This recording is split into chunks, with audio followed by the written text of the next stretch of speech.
Hey everybody, how's it going? Welcome to Clutch or Kick, episode 7. And we got some bits and bobs to talk about. Mainly bits, some bobs. And we got a couple of guests as well. We got Goldenboy. The intros are just as good as ever. Bren's really been working on them. We got Goldenboy, dude.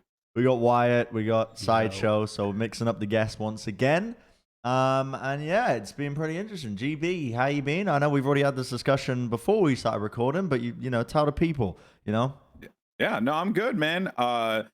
Came off of the FaZe Invitational. That was a roller coaster. Super fun event, and yeah, I mean, for the most part, like, just been watching nonstop pro Valorant. I've been watching Allied, so like investing all my time into that, and yeah, I saw you were just co-streaming it as well. Are you enjoying co-streaming? I've been thinking about doing it for Valorant, but I'm not sure whether, I don't know. Like, when I watch Valorant, I like to sometimes rewind a little bit to, like, you know, figure out something that I missed on the minimap. I don't know whether I'm quite at the level where I would enjoy co-streaming it as much as Overwatch. I like it. It's fun. I actually just took the inspiration because I saw you guys do it in Overwatch and Lawler doing it in Rocket League. So I was like, I might as well just go ahead and do this and have some fun with it. But yeah, no, it's cool to do. Like, I think the interesting part has been the people like coming in, and it's just been great discussion regarding like EU, NA metas and the different ways that they play. And this tournament was fun because there was, like, you know, a bunch of signings and team debuts, so it was fun to just do. And also, like, I'm on a mission to just prove to myself, but also just prove to all the plebeians out there that, like, I know what the hell I'm talking about when I talk about Valorant. So you know, you don't watch hours upon hours upon hours and footage and not catch up something, right? You know, not pick up anything. That's the idea anyway. Is it just me, by the way, or has Valorant gotten so much better in the last month? Like, I know that it was good and it had a lot of potential in the first couple of months of, like, pro play, but the last month of, maybe not the last month, maybe it's been like a month and a half or 2 months, but it seems to have really hit, like, it's really hit its stride. Like, the teams are starting to feel comfortable, and we're seeing, like, different styles and counter strats and meta developments. And the matches have been so good. Like, it's really peaking, or not peaking. I mean, hopefully it gets better than this, but it's getting to, like, its first nothing little else. peak. Yeah, I think we're at the point where we're starting to scratch the surface of the real synergies between agents that can be pulled off by competent teams effectively using teamwork and using their abilities. I mean, if you go back to if you watch any of the games from the T1 Nerd Street tournament and then compare it to what we're seeing now, it's only been 2 months, but just the level of team play has increased so quickly. It's night and day. And it's beautiful to watch. Like, we had a moment the other day when we were watching the Allied tournament, the EU tournament going on right now. Yeah. With Team Liquid, just how they were playing their retakes. Yeah. It was just so beautiful to watch. And just looking at their elite level of team play and ability usage, and then if you go back and just watch what we were witnessing in T1, it's just night and day. But it's amazing. It's so cool. The scene, I mean, it's getting so good so quickly. I've had so many scripts because I go through VODs and I write down, like, scripts of videos that I'd want to make. And I have something like 30 videos that I still haven't released.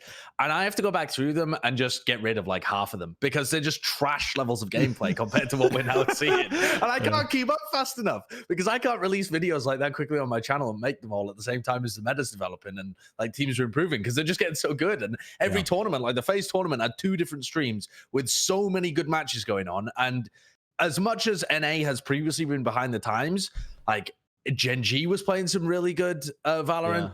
Sentinels were playing some really good Valorant. I was actually watching T1, and I thought, like, T1 had improved. Envy as well, I normally thought of as just absolute bot lords just running around and getting kills. And they had some really good setups on certain maps. Like, they're all starting to really improve. It's been cool. So let's talk about something completely different to that. As we talk about Deathmatch that was introduced. What? The only reason being because it was the first topic on the list. So we got to get through it. I don't think we're going to be staying long on this topic, but Deathmatch we talked about being introduced. We've played it, and the consensus is, I think, that it needs work. It needs some grease in the axles. Yeah, I've that baby up.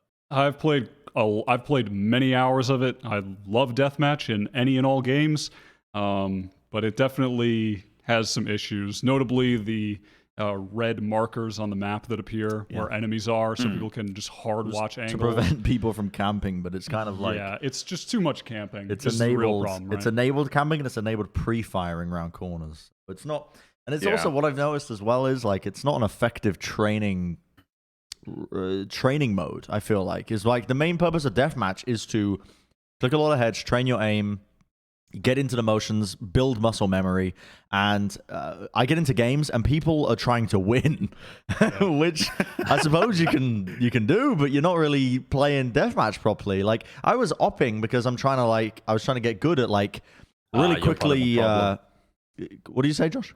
You're part of the problem. Part of the problem? Why? Because I'm opping? Yep. Yeah. I hate to say it, but... Well, if I'm taking aggressive angles of an op, trying to practice my counter strafing so that I'm able to just pop out around corners and op real quickly, I'm part of the problem. It depends how you're playing it, but there's like, 10 slots in a server, and if one of the guys is just open, I don't know. It feels like it... You need people to not have a clue where people are positioned in order for DM to work properly. Okay, so what if I told you that the minimap, I'm blind to it? Yeah, I never look at it. I try not to look at it because it's just a crutch. I feel that it's not even the minimap so much as I don't think there's enough players in the server. Yeah. I think that's the real issue. With only 10 players, someone always hears another player coming around a corner, so then they just stand still in an off angle and wait for you to round the corner and start pre-firing. I will say, I think they need to increase it to like 12 or 14 slots. I do hope that Josh looks at his minimap when we're actually playing. Yeah. I mean, He doesn't. And it's like crutch when you're actually in a match. I don't tend to look. I just go based on the sound. The sound of abilities being used on other Thankfully, parts of the though, map. Riot seemed pretty good at making changes and adjustments based on feedback. So I anticipated this might get changed. I know there were some technical limitations of it as well because did you see those posts that people were making where they were basically showing the disconnect between server side and client side bullet spreads and patterns, and they basically were firing bullets all the time and right next to a body that was auto spawning. And they were hitting a bunch of headshots on it, and basically the pattern of the way the gun swayed did not match where the bullets were actually going, and and they were like, "Oh, this really needs to be addressed." But apparently, the server FPS tanks when you respawn a body. So I think there might be a limitation on terms of how many people you can include in a server based on that, because of the amount of people that could respawn at one time, because it might tank this server FPS. They said they're working on it though. So hopefully at some point we get more players. Like the minimap. Boom. I mean, it's at least decent as well, right? You like jump into it for a couple of minutes before you play. Bro, I don't get all this. I look, I know, like, I just don't care. Like, it's like fine. It's just the amount of people that were so bent out of shape about DM was just actually annoying. It's like, I get it. It's not perfect or whatever, but if there's one thing that Riot, like, go ahead and express like, oh, I would like to see this change. But I'm seeing people on Twitter and on Reddit be like, DM's absolute shit, blah blah blah, and I was like, dude. And then to the people that are out there, okay, that like the moment I bust out an op in DM, and then you start, oh god, look at this try hard opping, just go fuck yourself, okay? Yeah, like, I had people saying this about me, so dude, it was probably me. I said it. Both part of the problem. You're both part of the problem. I'm not trying to win. It's like what Bren said. I'm not trying to win a DM game. Like, look, if I win it, awesome, nice. Most times in DM, I literally just run around with the Bulldog because I bought the glitch pop bundle thing, and that's probably the only time I'm gonna use the damn Bulldog. So I just run around. It's beautiful skin. Are we gonna talk about the glitch pop skins at any point in this? I know. Do you want to talk about them? Now's a good time to talk about them. I think they are garbage. I don't think they're garbage. I mean, they are like crazy, but they're designed to be crazy. Isn't that kind of cool? No. I don't know. Like, I'm not a big skin person, but they look kind of cool. In there. Isn't that kind of cool though? Isn't that what they're supposed to be? Good. Like, didn't they hit the nail on the head? Maybe me and Wyatt have been spending too much time together because our Just opinions are starting to collide and we're going to become one human being. One symbiote. I love the skins. I think they're dope. I bought the bundle. I don't give a shit. I'm fine with it. And I upgraded my bulldog so I can get that cool ass animation where the barrel looks like it's like ejaculating. It's great. It's a good stuff. I'm fine with the it. Barrel ejaculates. Yeah. No, I'm telling you, have not seen it. Like the barrel's like going in and out. It's kind of off-putting, but maybe I might buy it if it does that.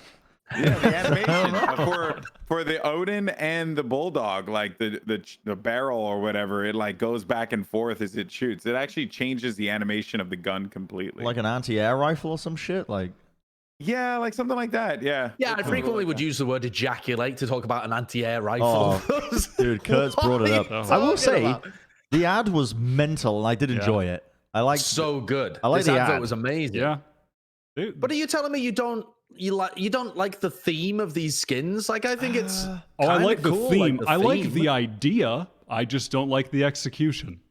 Oh, but the guns. I'm just a hater. Guns. I hate all the skins. I've not liked a skin yet.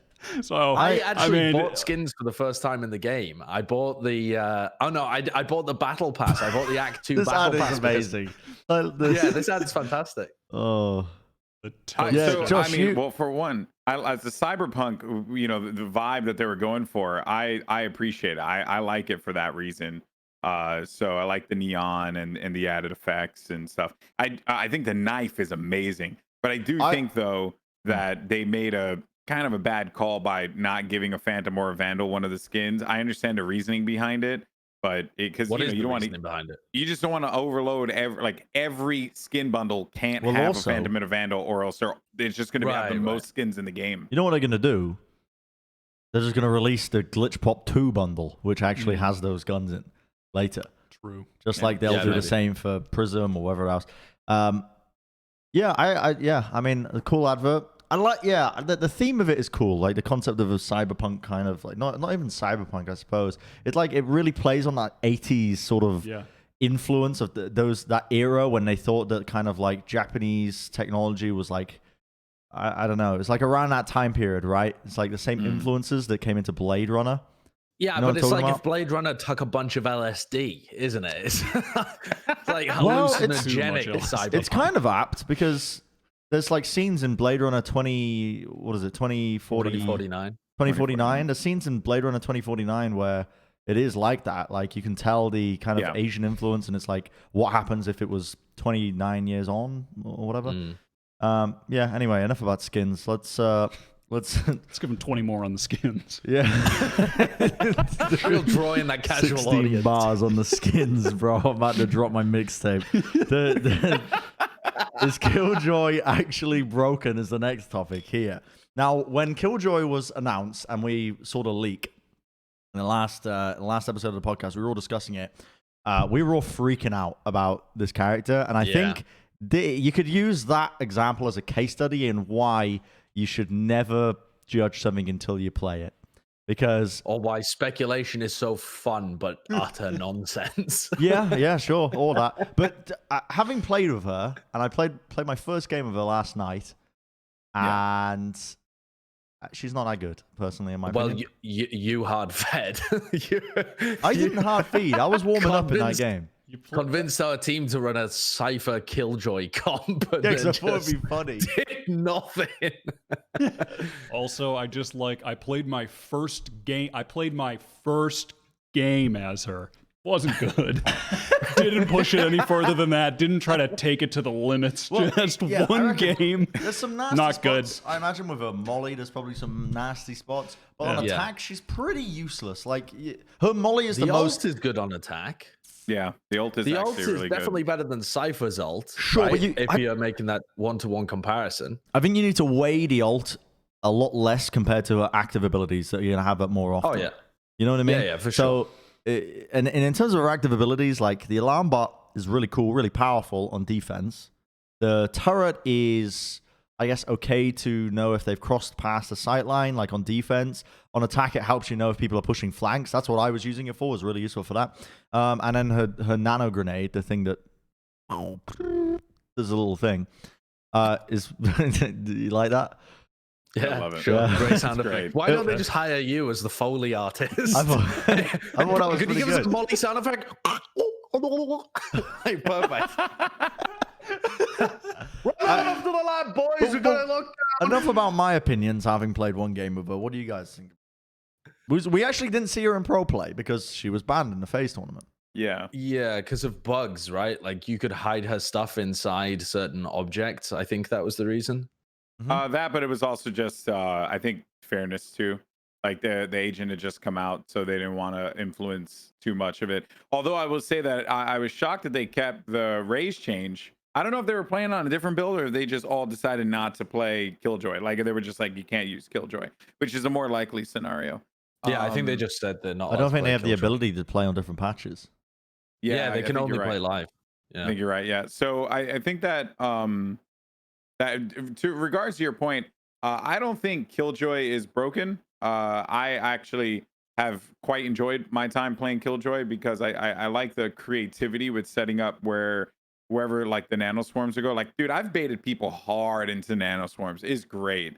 Like they think that they're safe, and then as they go over to the left corner on C long, they just get fucking obliterated. Yeah, she seems. And it's awesome. I mean, we are definitely, if we kind of think back to what we were talking about in this previous episode when she first got released, we were, wondering about how powerful the turret would be, but we're like, probably not that powerful. Wondering about her ult. We freaked out about her ult a lot, but it's only a single pulse that detains people. So I actually feel like the ult in its current state is pretty decent. Like it's powerful, but there's outplay potential, and you can win a site based off it, but you can play retakes straight afterwards, and it's not like everyone in that whole area gets detained. But the nanoswarms, I mean, those little tiny little pink things that you see on the ground are the only counterplay to an otherwise detonatable molly from any distance. And I don't know whether you can really afford to be like scanning the ground with your gun throughout the entire round. That is the most. I'm still not a big fan. The most powerful piece of her kit, and also I think one of the only things that makes her playable on attack though, as well. Yeah. Well, because of the retake potential, because you can just play it with the bomb. Not even retake. Yeah. The retake is really strong, but what I'm thinking of is like you're pushing into a site, you need to clear the corner. For example, picture yourself pushing onto B on hookah, B on bind through like hookah or something. You think they might be backside, chuck one grenade there, chuck one grenade to the side. You've automatically cleared 2 spots with the user. Yeah. Like that's how I think you should be probably using it on attack side. The rest of her kit is like just to catch flankers. But you also want to save her kit for post plant too, right? Like I think that's also the other part. That's just if you survive. In a hectic situation, if you manage to survive all the way to the end, like she has like a ton of potential. It's like an easier version of Brimstone Molly lineups.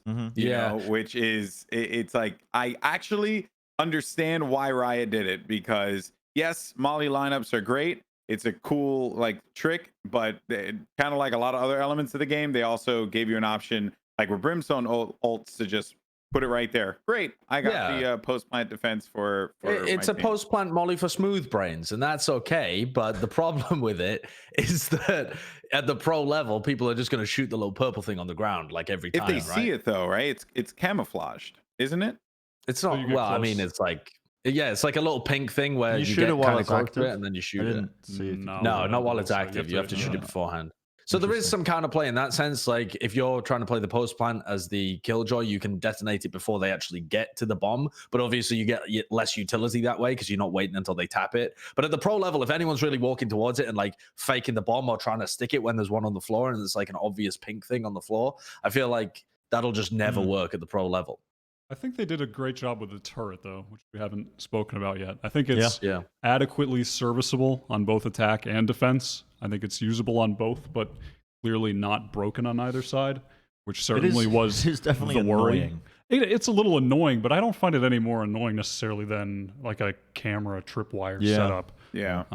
So I think that they did a pretty good job balancing with that overall. What I'm kind of interested in seeing with the with Killjoy is I want to see how it factors into BO3 play in terms of, I'm interested if we'll see maybe there's a the worse of the two teams, let's say they lose the first map rather, but they know they're going to start on defense on the second map in a series. If maybe that's a situation where teams will try to mix it up and throw in a Killjoy just because they know they're going to start on defense. Maybe they can down. Yeah, maybe they can hard bunker down and rack up rounds on defense against a otherwise, in theory, better team. Something along those lines. I know that certain pro teams have been scrimming with it because we've been talking to some pro teams and they were telling us that before the FaZe tournament they were scrimming on it constantly. But I can't personally picture it being that viable at a pro level because you're probably going to have to sub it out for the Cypher. Almost certainly. Like, I don't really see some Cypher Killjoy comps working unless you are planning to rack up 10 rounds on D and then just work off our ults on attack. And then if you sub her out for Cypher, the Cypher cam just has so much control, and the smokes that you get from Cypher as well, low-key super useful. I don't know. Cypher's just so good. Yeah. How do you justify getting rid of him?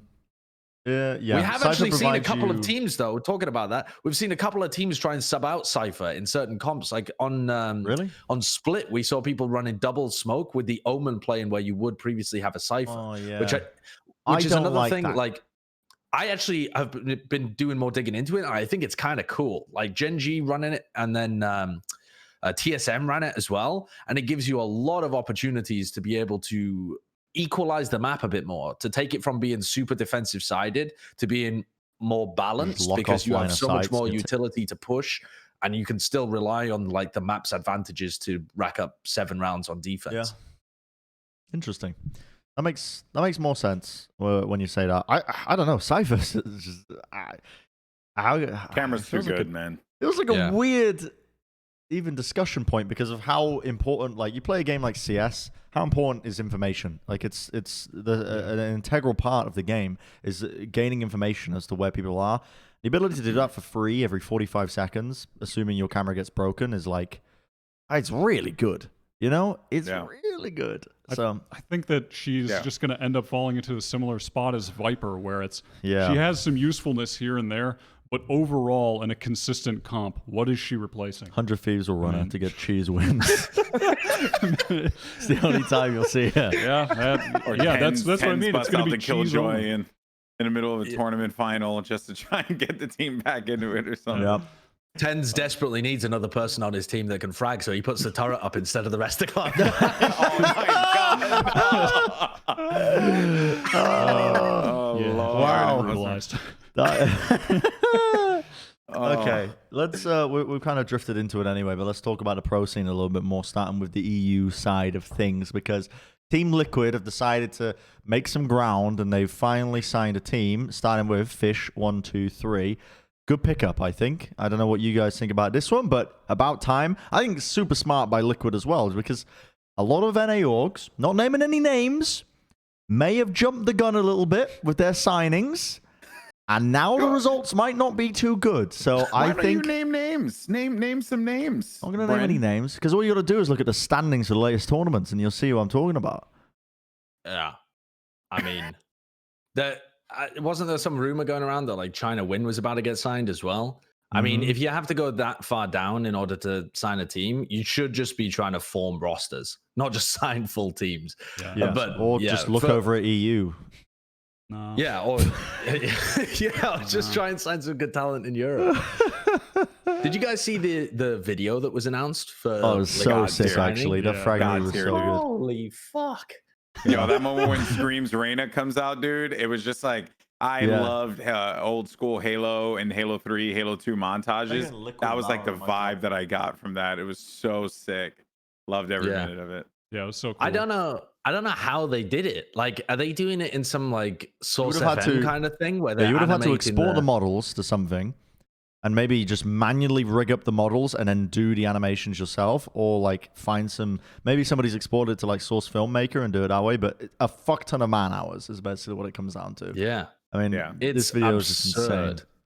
It's absolutely so insane. Good. One man made it, by the way. One person. Really? Yeah. Oh I my assume, God. by the way, that this is the whole reason that it got delayed for so long. Like the announcement. It's got to be, right? Because otherwise, look what's the at point in this. delaying this? It's so good. Yeah, it is really so is, good. man. So good. They're all in their liquid uniforms during the thing as well. Like each person's got their key hero that they've been playing recently. And I don't know. It's so sick. Yeah, it is definitely the coolest announcement so far. But in terms of the team they got, I think it was a great choice. I think that Liquid, they're showing a lot of promise right now. I think in the Allied tournament, I think they're having a better showing than they did in the previous one. I can't remember the tournament name, but it was the one where they came second mandatory. to G2. Mandatory. Oh, yeah. No, they didn't come second in that one. It was 2 tournaments ago, sorry. But they came in second to G2. Silly. Yeah, the mandatory was the BO1 tourney. But yeah. so far in these BO2s in this group stage, they look really good. Yeah, they found their footings a little bit. I think when Artist left his team and Scream was coming in and filling in, and I think we were all under the impression there was like an operator meta, but in reality it was teams just being unable to play around operators very well. But the longer this team plays together, the more comfortable they get playing with each other, and like, my God, yeah, I love seeing the stylistic differences between teams like Liquid and looking across the pond as well at teams like TSM as well, who are just only building around Wardell, realistically speaking, and his Jett. It's dope. It just showcases there's so much depth to Valorant that we can see. You know, you can see people master certain agents and do really well with them, or you can have a team like Liquid that play so fast-paced. They play on such a high tempo, and like, you watch their games because they're being streamed by, I think every single member of Liquid streams their matches. But you watch also so good. Like, thank you, European players, for streaming your POVs, because it's the greatest thing for learning how teams play and com, and it's also so tense to watch. It's such a fabulous viewing experience. It's superb. So good. Yeah. And also just so smart to get Scream from the organization standpoint, to have Scream on your roster. I mean, he's going to be, I would suspect he's going to be a mainstay in the top of Europe for Valorant for a very long time. For really realistically, I think as long as he wants to be. So I also want to give credit though to the rest of Fish123, the rest of Liquid, because when you add Scream to this roster, he fills a gap that was really like never there. He's just, you know, the gap was Artist on this open role, and those kind of heroes, the Jett, the Sova, and instead you've found a guy that plays like Reyna and plays a bit of like Breach, and then has previously played Sage. And so the adaptation from the rest of Liquid to pick up those roles themselves, like Eccles going over to the AWP, and Soulcast and Link picking up some little bits of Sova here and there as well. It's just so good to watch this team adapt and finally find their style, when Scream was not like a 1-for-1 replacement for Artist in any sense. They had to make big changes. Yeah, I love what they switched him to as well. Just seeing him more on Reyna, I think is perfect. We had spoken about this a little bit last episode with him playing so much Breach, but the dynamic of him on Reyna and Soulcast as the second duelist on Raze has just looked superb. They've been winning every time they have that duo. They haven't lost yet in this tournament. So.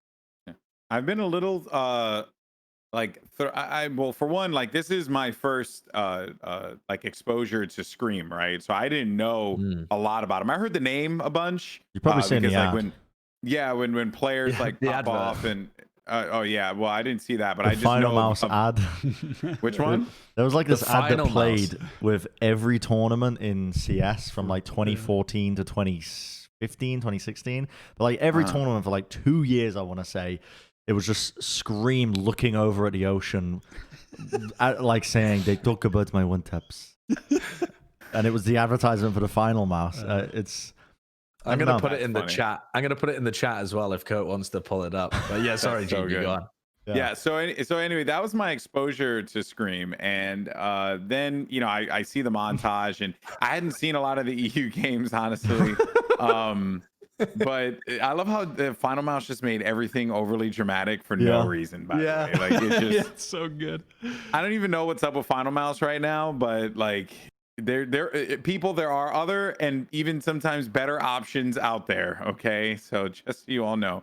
Anywho. We're not the BBC. We don't have to be telling people about other commercial options. No, I just feel like it's like, people, and I remember in Fortnite, people were putting so much stock in a final mouse. I'm like, really? Just because Ninja has a final mouse doesn't mean like everyone else needs to have one. Like it's an okay mouse. It's decent, but it's like Jesus Christ. It's a hype beast thing though, isn't it? It's like limited drops. Oh, yeah. Building off the hype. That's like prime Fortnite, impressionable 14-year-old pro players. Tifu had one made of foam that weighed whatever, like 0.1 grams. Like the lightest mouse of all time. Really? His mouse was like insanely light. It's made of helium. You actually have to hold it down. Okay, so let me finish this point. So I didn't know how good he was, and then I see this guy. Well, in the montage season, one taps, I was like, oh my god, this guy's awesome. I'd seen some games, but I wasn't like blown away. And then I was watching this event. I was watching Allied, and oh my god, it's like the man takes angles. Like it was a fight. It was like a 1v2, right? And the man legit just holds an angle middle of C long, and just stares at the box, like waiting for the guy to come around the corner. And it's like just the gall you have to have in a 1v2 to just stand out in the open, because that no matter what, you're gonna shoot that guy in the head, because you're that good. It's ridiculous. But looking at Liquid though, I also find it really funny that they picked up a European team, and someone in my chat today was like, they went and picked up a European team because they realized they didn't want to be in the trenches dealing with, trash NA teams, right? Because, CS and NACS and whatever. And I was like, yeah, but aren't 3 of their players like British? So isn't like typically UK Counter-Strike considered to be like, oh yeah, it's way worse than North way America. worse. So you just if that's your argument, you just lost it, because you're dealing with UK. Not a different game as well. I do think they're really good, but they've left behind the baggage, I think, of CS, UK CS, which was just an absolute cesspit of toxicity, hacking, match fixing. Like it was just terrible. And like they've kind of left that behind, and now they have proven that. Yeah, I mean, I feel like UK players in CS must have been like Del Boy, just hunting for a quick buck. And in Valorant, it's like not this exact batch, but just the general scene is more. It's more easy for you to see your path to the top, so it's easier to invest that time because you know that there's going to be a reward at the end of it. Whereas in CS, the mountain just seems so impossibly high to climb. You're like, fuck it, we'll just cheat, match fix, and fuck our lives away. That is cool. I mean, that brings you to the kind of point as well. Like Riot, it sounds like they've got some good ideas in terms of having a path to pro, is what we call it in the Overwatch scene, which is just the ability of how easily you can go from playing ranked to a pro team to that top level. And the easier you make that, or the more achievable, I suppose. Like the more you set out an actual path and pave it instead of just filling it with glass needles and shit, like the CS scene. What? You guys are just talking about match fixing, and you're talking about the cheating CS. and the glass I'm talking about needles, and this is where my analogy's at. You're in a CS scene, you're playing ranked. Oh, I'm pretty good at this game. I hit global pretty easily. Then you find out, wait, no one actually plays ranked. No one actually plays the main ranked mode. I got to play Face It or ESEA, and then I've got to grind this ladder. And then I've got to combat the nepotism and the team environment, and this. It can seem insurmountable, whereas Valorant, because it's so fresh and so new, and it seems like Riot have come out with pretty clear guidelines on how they want the pro scene to be ran with these ignition tournaments. It's pretty clear to see how you can make a career out of Valorant, I think, for a lot of players moving into it, which is why you're going to see less of that bullshit.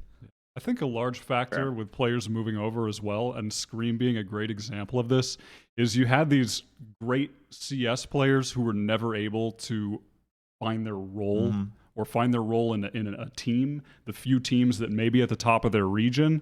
So you have all these players who they do have skills, but where do I fit in? And in Valorant, it's so clear-cut what your role is on a team, depending on what you're playing.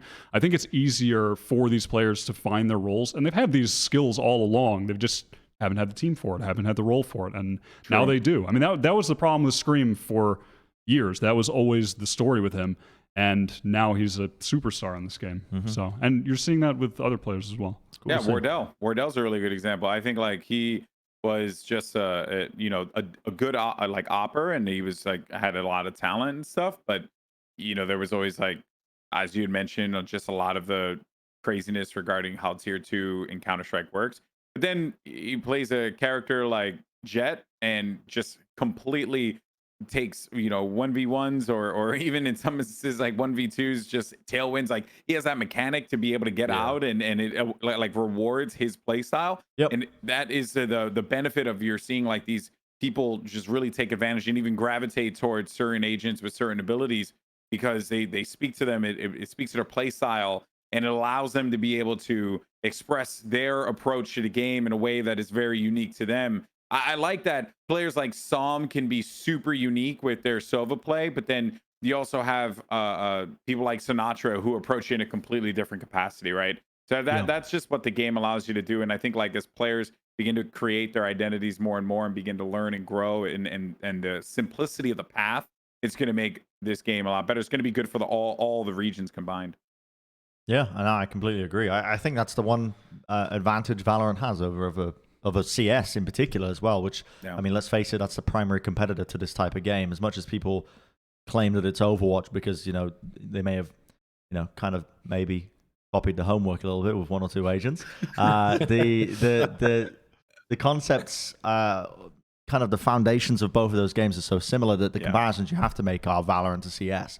And the one thing Valorant has over that in terms of an esports title is you can have players like Wardell and their skill set, which is opping, is just amplified. And the skill ceiling is raised even higher than what it could be in a game like CS, where everyone's on the same playing field and it's quite level. You can see some really just magical players on that one particular role on an agent. And like players like Scream, who are fantastic at rifling, can play a character like Reyna, which really complements their playstyle even further. That's what you get with Valorant, which you're not really going to see in CS. Or if you do see it in CS, it's not as obvious, I think, to the casual watchers. Because you still have roles. I think that's the point. Yeah, you still have roles in CS, but it's not immediately obvious to the casual viewer, whereas a casual viewer can play Valorant casually. I really like Jett. She's funny. She goes in and she shoots people and she says shit. Cool. And then you see Wardell playing that character and you're like, wow, that guy might be one of the best Jetts in the world, That's Bren's brother that's really, really slow that he was doing an impression of there. Oh my God. A child that struggled to develop. Yeah, let's move on away from my non-existent brother and talk about FunPlus PhoeniX, because they've just signed. Correct me if I'm wrong. They're a Chinese org, right? They are, yes. yeah. Yep, and they've decided to sign a mixture of what is it, Party Pirates and FABRIKEN? Because those two teams were just like about this. I love the fact that in the Allied tournament, the flags, they put the flags of the organization location. Yeah, so they put the flag of China. Reason. So the flag is China. And it is so funny because initially they put the flag for, I forget what team it was, but they put them as like, for G2, they put them as Germany. And it was like, what? Like that doesn't make any sense. I was like, what is that? Is that supposed to be David P's Belgian flag? I couldn't understand like whether they had nominated him as captain or something. Germany, apparently it's the location of where the organization is based. So you'll notice for Team Liquid, it kind of looks like the Netherlands flag, but also kind of could be the US flag. Why? Because it's like red, white, and blue. I don't know why they did this, but it is hilarious. It's been like my favorite part of watching. Dude, yeah, I mean, I've been very. Oh, there it is. Well, that's the Spanish. That's how you flag. find out, by the way, as well. That's how you find out who's dodging taxes within esports, because you watch for that Panama flag to just pop up at the top of the screen. But it was even better when FunPlus PhoeniX debuted. They didn't have the Chinese flag ready, so they used the Turkish flag for FunPlus PhoeniX.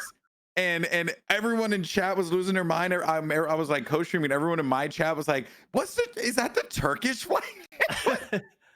Dude, talking about tax evasion, that reminds me of a story I've got about something this isn't foreheads. I worked on. No, it's not going to get me fired, but one of the first esports events I worked. Josh, you were doing Overwatch journalism. It was DreamHack Winter 2016. Okay. And I remember working at this thing, and it was a company that had set up an esports event, and it was their idea was it was a Scandinavian Nations Cup where they got Norway, Sweden, Finland, and Denmark, and they were going to make teams with players from those regions in TF2, and they were going to compete against each other. But I'm pretty sure the company that ran it, I can't remember how this came across, but like I found out that they essentially were running out of an empty office building in Hong Kong. And it was like entirely for tax and business purposes, and they were getting all sorts of weird grants from like both the Swedish government for running an expo event, but also Hong Kong for being like a Hong Kong business. And I was like, oh my god, this is like my second, no, it was like, I guess my third major, I say major event, but the first event that I went to in person for esports that I was working, I say working, volunteering. But the point still stands. I was like, wow, so this is esports, huh? and they clearly got you on the cheap too, so they were making a lot of money, bro. I mean, like, bro, well no one's done. getting paid in TF2. You know what I mean? Like, no one's getting paid to cast Team Fortress 2. All right, well, instead of tax evasion, let me talk about this roster for a moment. Yeah. I think this roster has the potential to genuinely, I think this roster has the potential to be the best in Europe. I know that it's going to sound like a hot take now with G2 out there. And I think that G2 is nasty. They're obviously the #1 team right now. But if there was going to be a team that was going to come and challenge them, it would be something like this. Because damn, this roster looking like some spicy hot stuff. Yeah. It's super spicy. Like the 3 players with the most fragging power from FABRIKEN. And then you've got the 2 players with the most fragging power and like game sense as well, coming from brain of Angel. Party Pirates as well. Yeah, you've got Zipan. No one really talks that much about Zipan, and I said this to Wyatt a couple of days ago as well, but he might be the best raw rifler in the world right now. And that's not some kind of hot take. Like maybe you would say TenZ or like, fuck, I don't even know who else. Like Scream, sure. Yeah. But Zipan is dropping some ridiculous stuff and has been for months, just pooping on these kids. Yeah. He's just a Fortnite player that just come in and just demolishing guys all over the place. That's insane. I mean, as well, watching his games, I remember I was trying to make the argument why the Soulcast is the best Raze in the world right now. And I remember you saying, like, well, what about Zipan? Because we're literally watching him playing, and he just got a 3K. Like, as Wyatt was like, what about Zipan? And just like perfect usage of the utility, which is the main difference maker between Raze players, is how they're able to really maximize their utility. Because you just get so much. Took a look at his stats, Bren, because I was he basically only plays Raze though, doesn't he? So I was thinking, I wonder if he plays anything else. He has 66 recorded games, all of which were on the Raze, and he has a KD of 1.43. Oh my God. An average KD, and he hasn't been playing for the best team in Europe, but an average KD of 1.43 with over 1 kill per round. I mean, these are insane. If we had ADR stats as well, average damage per round, I think he would probably be super high up on there. Like maybe we'd have to think about that stat a little bit more because it might be inflated playing something like Raze versus other heroes, because Raze does obviously a lot of damage just anyway. But yeah, he's outrageous. Yeah, I would comfortably give him one Raze right now. Sorry, GB. Bro, no, you're good, Wyatt. I was just looking at these stats real fast because you mentioned Zipan saying that he might be the best players. I mean, yeah, he only has 66. Well, in this, he has 1,200 rounds, over 1,200 rounds recorded. Oh, yeah, he's played a lot. There. But freaking Wardell has 1,700 rounds recorded, and he's got a 1.6 KD. My God. Your boy is nasty. Anyway. Yeah, Wardell's outrageous. So that's why I don't think Zipan's the best player in the world. But I do think Zipan's very good. And we never said the best player in the world. I didn't say the best player, though. I said the best rifler. Okay, fine.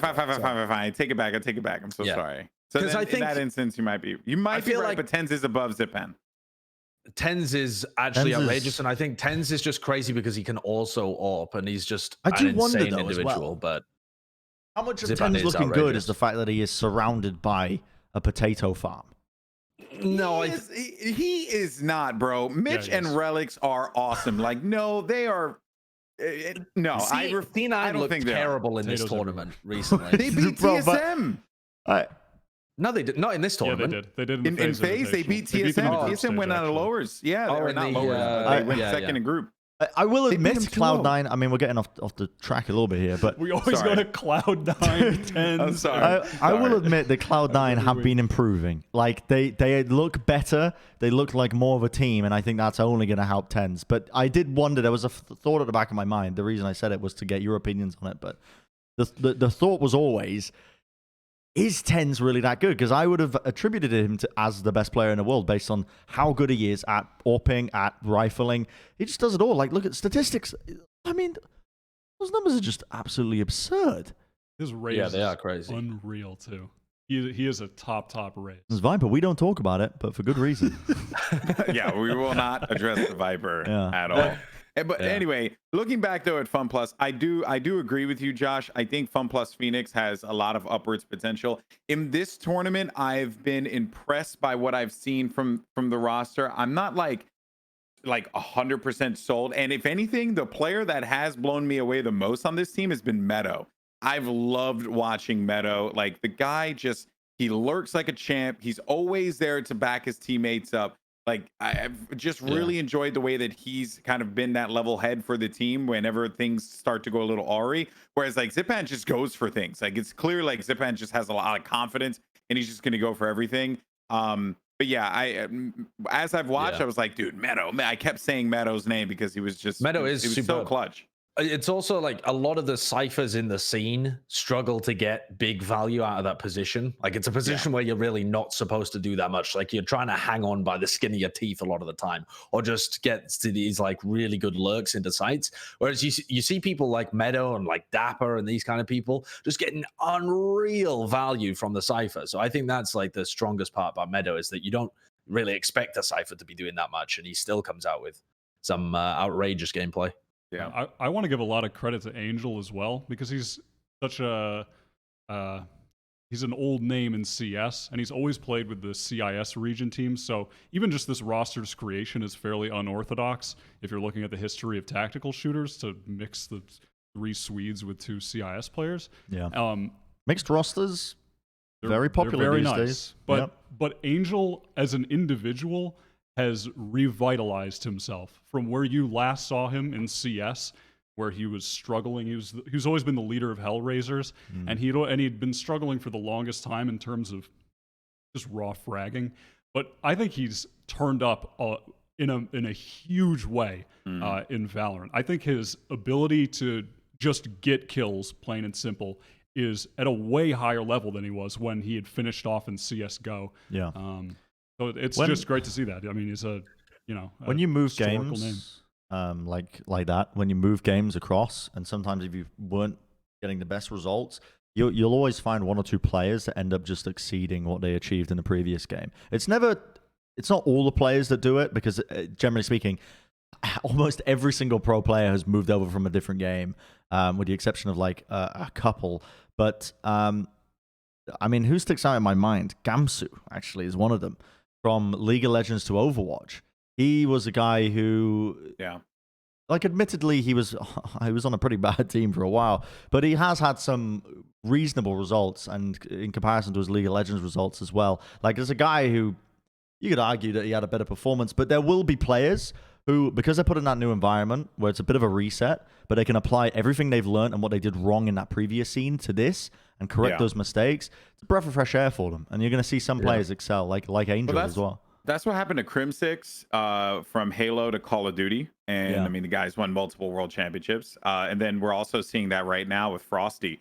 I mean, for the Florida Mutineers, like, he's really, he was a championship winning Halo player, right? I mean, the guy, like, I think revolutionized how people play Halo 5, but he also like just shifted over to a completely different type of game, but that talent, that skill, it's still there.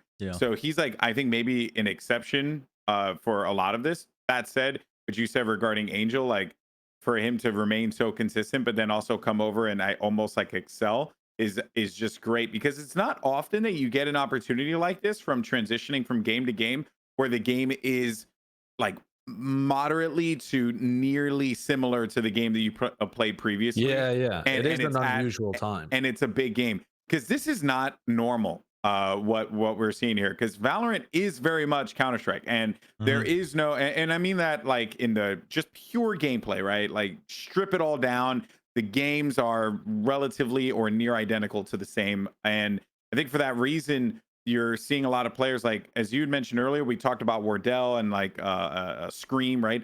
You're just able to find a new identity. You're able to start fresh and just give yourself a new turn a new leaf, right? And that's just very important. It's also what's happening with a lot of the Overwatch guys right now too. Yeah.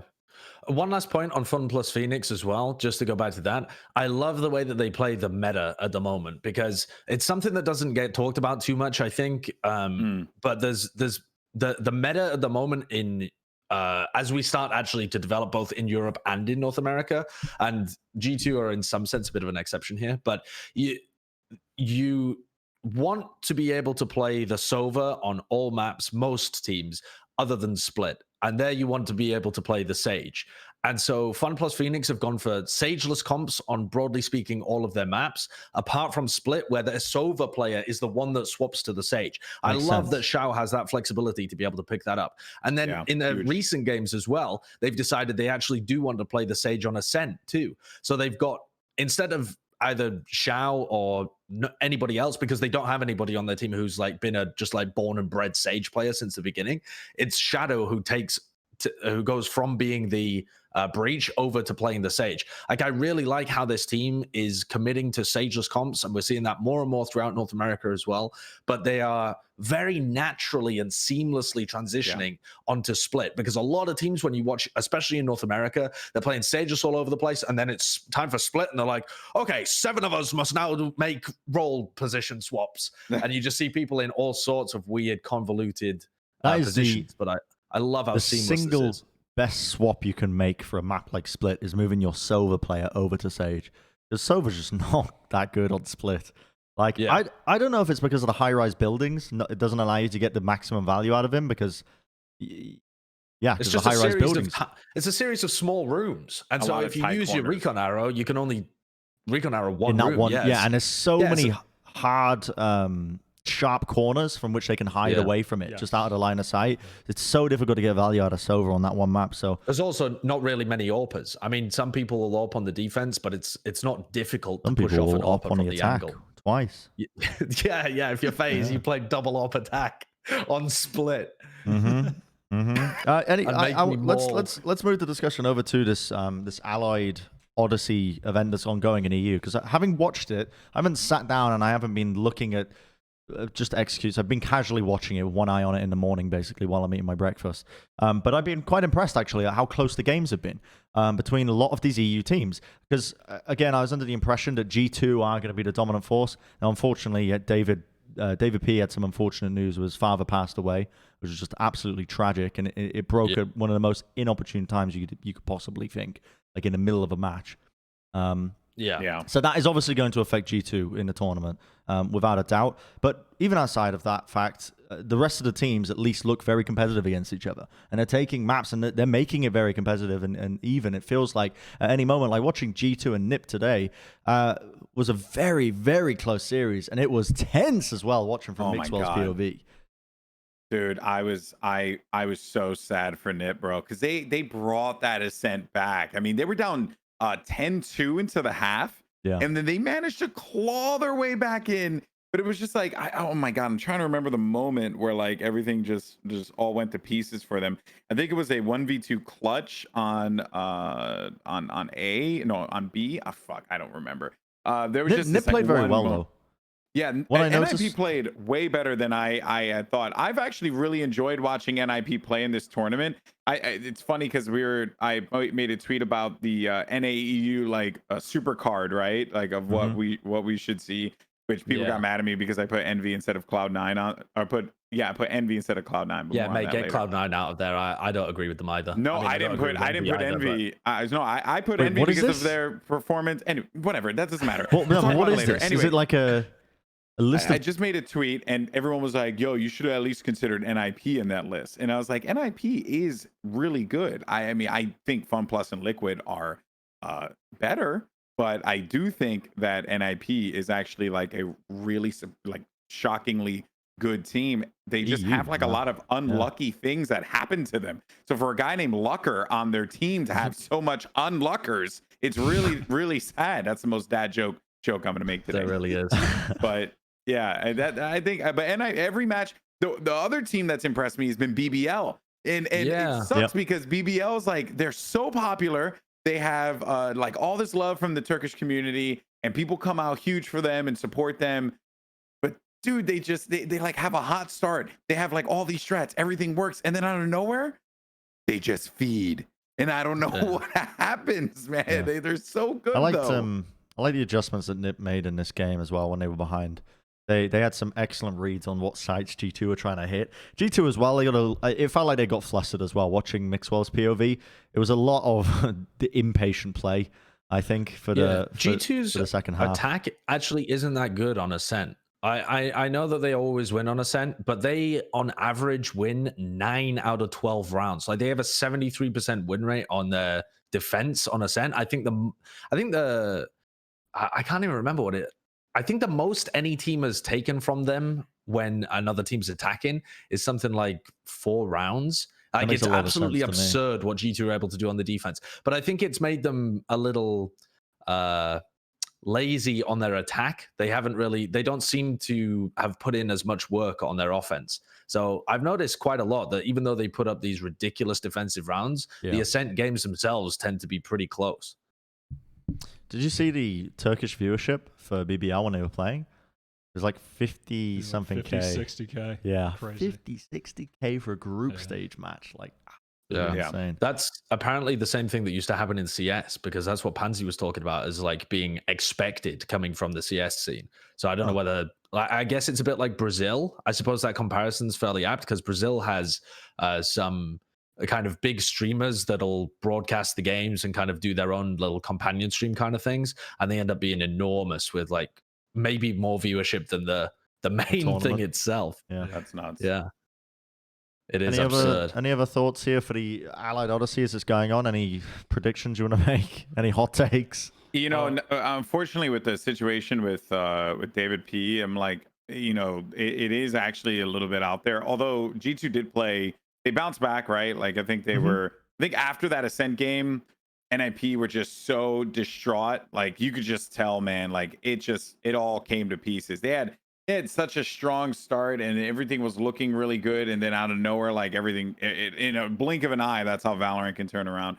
That said, though, I think like, you know, Liquid is looking pretty damn good in this tournament, and that match between G2 and Liquid tomorrow is going to be sick. Oh yeah. Yeah, it should be really good. I think it's clear that there's a top 4 in this tournament. And I also just kind of wish that we had been able to see Bonk, because I think that team's got some potential as well. But otherwise should be just really fun. I want to add, by the time that this episode goes live, it will be ongoing, the Allied Odyssey. So as this has just been posted, I think that match might be going on. The is it G2 versus Liquid? Liquid. By the way, the moment I was referring to in the NIP G2 match was on Ascent when I just went back to watch it when Hip like baited the defuse, tossed the hot hands, and then Piff walked on it. Yeah. And he just went on it, and I was like, "Oh, that was the round they needed to win, bro." That was like that Ascent game was awesome, like top to bottom. It was such a fun match to watch. It wasn't fun to play though. G2 Liquid's actually on Saturday, so when this goes out, it'll be like the big match tomorrow is NIP versus Liquid, which again should be a huge one. That's gonna be a good one. I like Liquid right now. I think that they're impressing me on the team play level more so than almost any other team right now.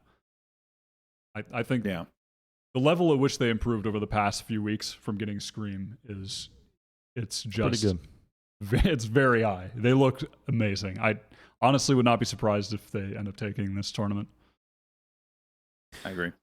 Let's move on to a region that might not be as strong as this is some people that are saying this.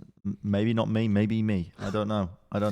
But some people think the NA scene is not as strong, but we're going to go over to the FaZe Invitational, recap it. This tournament was pretty good, actually. I felt like we got some good looks out of a lot of teams, a lot of improvements as well. Like, this is one of those, this was a tournament, when it finished, you can just reflect on it. You're like, wow, okay, so a lot happened here. Like, I think the grand finals would have been a very different scenario if, of course, TSM didn't have that one map advantage coming into it. But also, the Sentinels TSM game, I don't know how the maps were decided for that, but the maps were not good for Sentinels in that first upper finals. I think it was what? It was Haven and Ascent? Ascent, it was Haven first, split. Haven second. I'm going to see if I can find it here because I still have the production Discord for this, so I could tell you who picked what.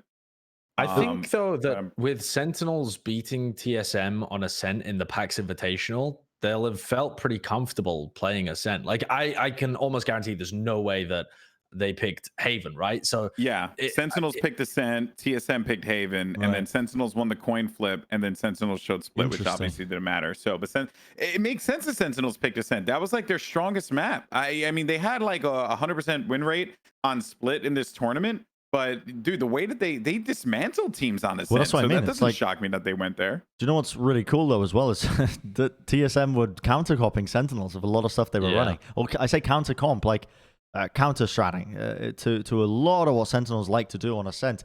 We saw some cool looks out of the NA scene. This is like, obviously, because it's the most recent one, but in my opinion, the best NA tournament to date that we've seen. Oh yeah, for just sure. On that, just on that basis, because it was so competitive between a lot of teams. Yeah. Also, people meme about like saving strats for the majors and stuff, but it seemed super clear to me that TSM were a different beast on day 1 and day 2. Like, they played different compositions, they had different counter strats, like all of that kind of shit. So in my opinion, like saying that, you know, like when we were having this discussion earlier on about Cloud9 beating TSM in the groups, and TSM actually lost a map to Bloom as well. They went 1-2. And when I was watching the group stage, I was like, oh my God, TSM are just, they're out of this tournament as well. Like, they're mentally gone. They look like they have no strats. They come into day 2 and they're just on fire against every team they play against.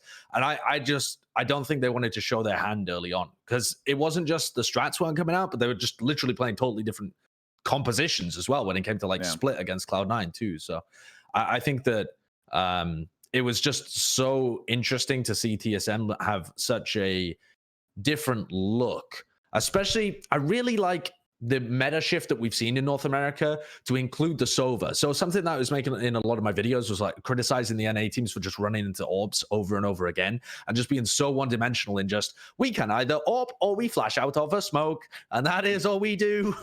And I like Phoenix that they... out of smoke. Yeah, great song. Thank you. So they got rid of the Sage on a lot of these maps, and instead and I'm not just talking about TSM, this happened to a lot of teams as well. Like Immortals was doing this stuff too. Who else was doing it? Envy, I think, was also doing this, where they played the Phoenix and the Sova and the Jett, and then played it alongside a Cypher and a Smoker, whether that be the Brim or the Omen. And it just gives you so much utility to be able to use, and you don't have to give up the Jett AWPer. And in Europe, normally they'll try and give up the Jett AWPer and play this more like strategic style and keep the Sage. But in North America, they're definitely opting for the Jett Phoenix double duelist kind of in your face, but also having the Sova to disrupt the enemy AWPer. I just think it's such a more well-rounded look for these teams, because it doesn't just limit you to flash out of a smoke or get a pick. In terms of what you said about being able to counterplay the AWPers with the Sova, that reminded me of 2 points of credit that I want to give to Sentinels. One being their massive improvement on Haven over what we've seen from them in the past month, which was constant losses on Haven to any and all teams. They had switched their comp in the previous week for the 30 Bomb Cup. They were running a different comp from what they played in the previous tournament, and then they had another new comp in this tournament, which was the closest and best games they've ever had on Haven, actually.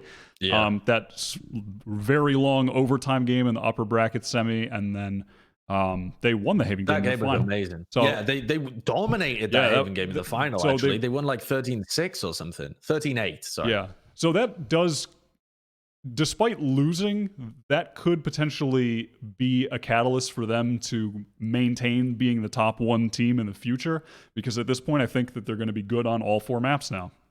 But further, what we saw from their switch in tactics from the upper bracket final to the next day playing the grand final was immense.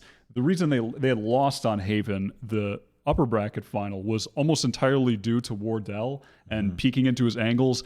At one point in overtime, Shazam died off the jump 3 rounds in a row to a op 1v1 loss. And Wardell's entries were just carrying them through that upper bracket final, and then they completely adjusted their strategy in the grand final to the point that they were just giving up angles, not contesting, playing hard retakes. And there were a couple moments where it didn't work and they gave him too much room, but for the most part, it was infinitely better, and it ended up getting them the win. Yeah. And the fact that they were able to change the dynamic of their play so drastically over one day was very impressive. And despite TSM winning, I mean, I think Sentinels performed incredibly well in the final. Yeah. I mean, what we saw for TSM to win on Bind was, first of all, they had an unorthodox Bind comp that you would think would be losing, as Jett on Bind is not very good. And they were down, at some point at the end, it was like 12-9, 12-10, and then Wardell just dropped like 14 frags in the last 5 rounds. Yeah, it was absurd, just actually. An insane ending from TSM of what looked like a surefire Sentinels win. And again, that is kind of that is part of what makes Valorant so cool, that you would think this TSM comp is not going to work on Bind, and then it does end up working just due to raw skill on those agents, which is a really cool thing. And I mean, it was an amazing upper bracket final and an amazing final. This was some of the best games we've seen so far. Dude, I am buzzing. It was pretty fantastic. We saw a ton of different looks, or not different looks, but I've already mentioned it, just the improvements from a bunch of different teams as well. Like finally Immortals adding Dicey, which I think we're going to talk about a little bit more, I think, after this actually. But Immortals have been shoring up their roster. They dropped Bjor. Immortals look like, again, they've always been on the precipice, actually, that team. Always watching them, they have a semblance of what they want to do. They have some executes, but then they always just struggled in some long drawn-out match that would really... It felt like it was knocking their confidence, which I can't really speak to because I'm not listening in the comms. I don't know that. But watching them play, it definitely feels like they have these fantastic moments where they're going blow for blow with some of the teams like TSM, like Sentinels, but they just couldn't quite clinch it out. Immortals looked a little bit better as well, like obviously because they performed much better in this tournament. Envy was another team as well. You got to give a shout out to because they look way better now as well. One of the only teams in NA that actively pick Split as well as one of their maps. Sentinels on it. They beat Sen on Split, and a lot to do with on that team. Calypso looked amazing. The entire tournament, he really looked like a standout player. I mean, up until this point, he's pretty much been just playing exclusively Omen for the past month or so. And Envy have kind of remained on the same level, finishing around quarterfinals always, losing to the same, top 5 or so teams. But Calypso was on another level in this tournament. And it was interesting too, because I think he started using the Omen abilities in a more nuanced way, not in like the Reddit clip YouTube teleport way, but he was using the teleports to trick people more often. He was taking more advantage of the utility, but not to the extent that it was gimmicky. It was just intelligent and nuanced. That combined with he's just a really consistent rifler. He looked so good. Very underrated player, actually. Envy also was surprising to me because, like I said, I viewed them previously as just basically being a team that was carried by the loose, fraggy style, and then Mame going crazy as well, because Mame is like a mini Wardell. The guy's absolutely nuts when it comes to Jett open.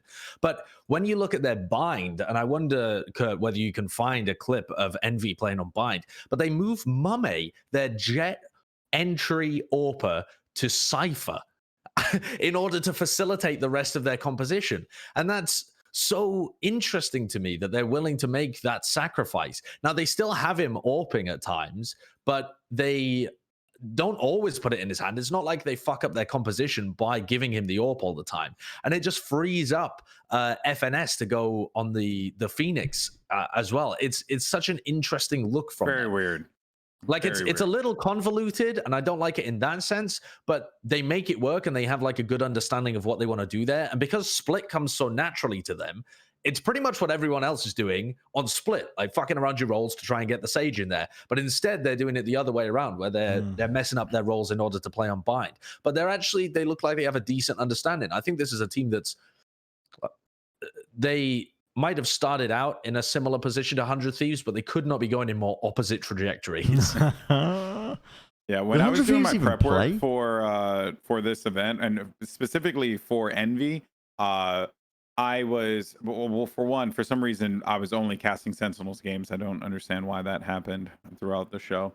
But I got to cast that Sentinels Envy game, and I was very excited because I felt like Envy, or what they were together, We Are Terrific, like they'd always shown like signs of greatness. Like Caboose could just go off at any moment in time, right? Like he's always good for two. He's got just a lot of, yes, he can be a little streaky from time to time, but I would say he's on a more positive side than he is on the negative side. But then when I was going through my notes and I look at their bind composition, I was like, this just makes no sense to me.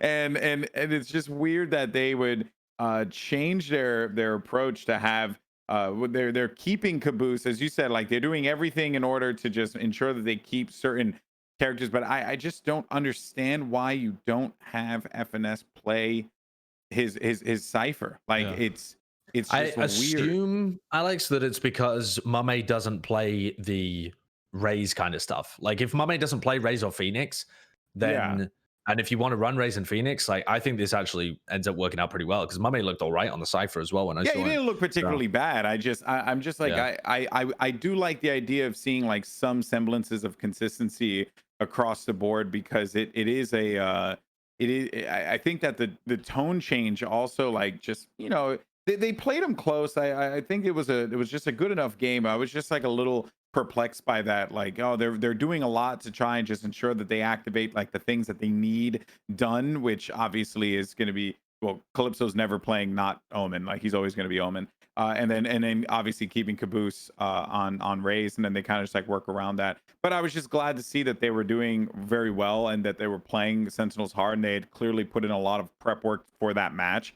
Their comfortability on split is huge.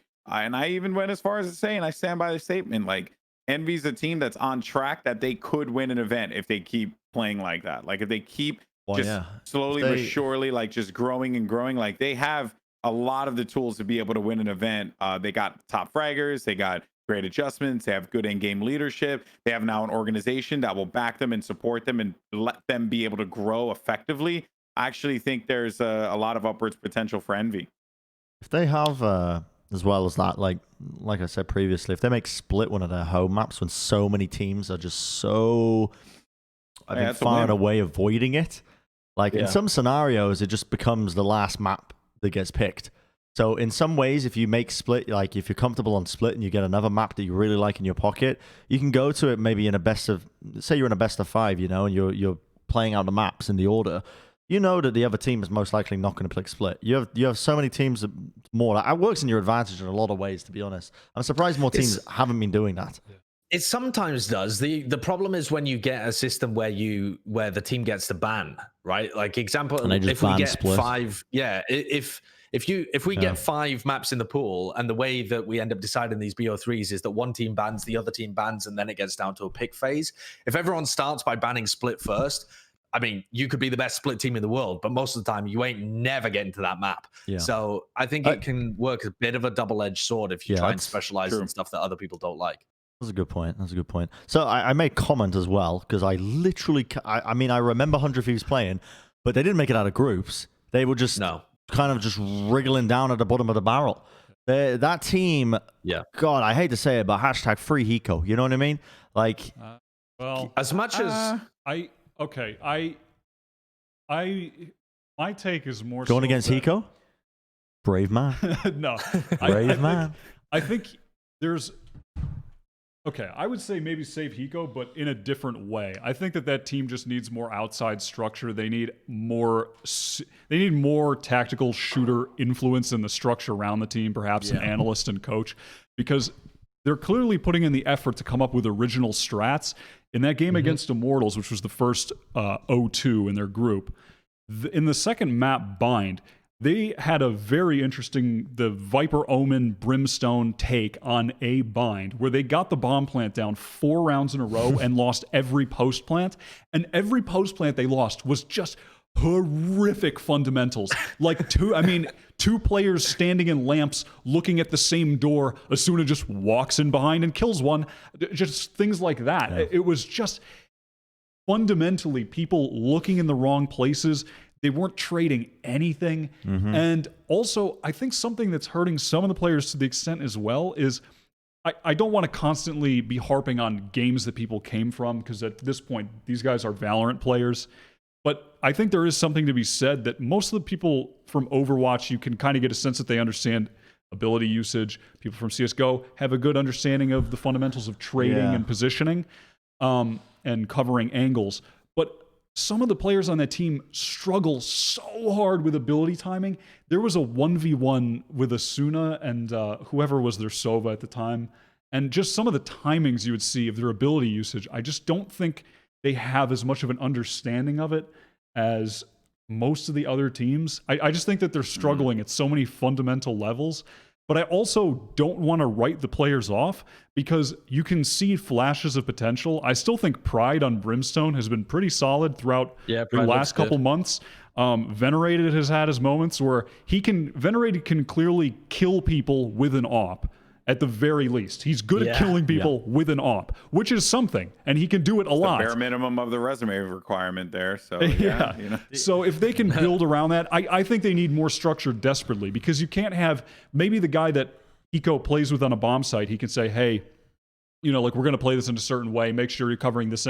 Like, he can teach maybe one guy and give them a piece of advice when they're scrimming, but the guys at the other bomb site, I just think they need outside structure. That's my big takeaway. Here's what I would suggest for 100 Thieves, because when you look at them, I feel like one of the reasons that they have moved away from well, let's start at the beginning. Pride seems like a pretty good Brim, but I don't like the Brim Omen look with Hiko on the Omen. It doesn't make sense. Like, they're trying too much cheesy shit, and it's just redundant.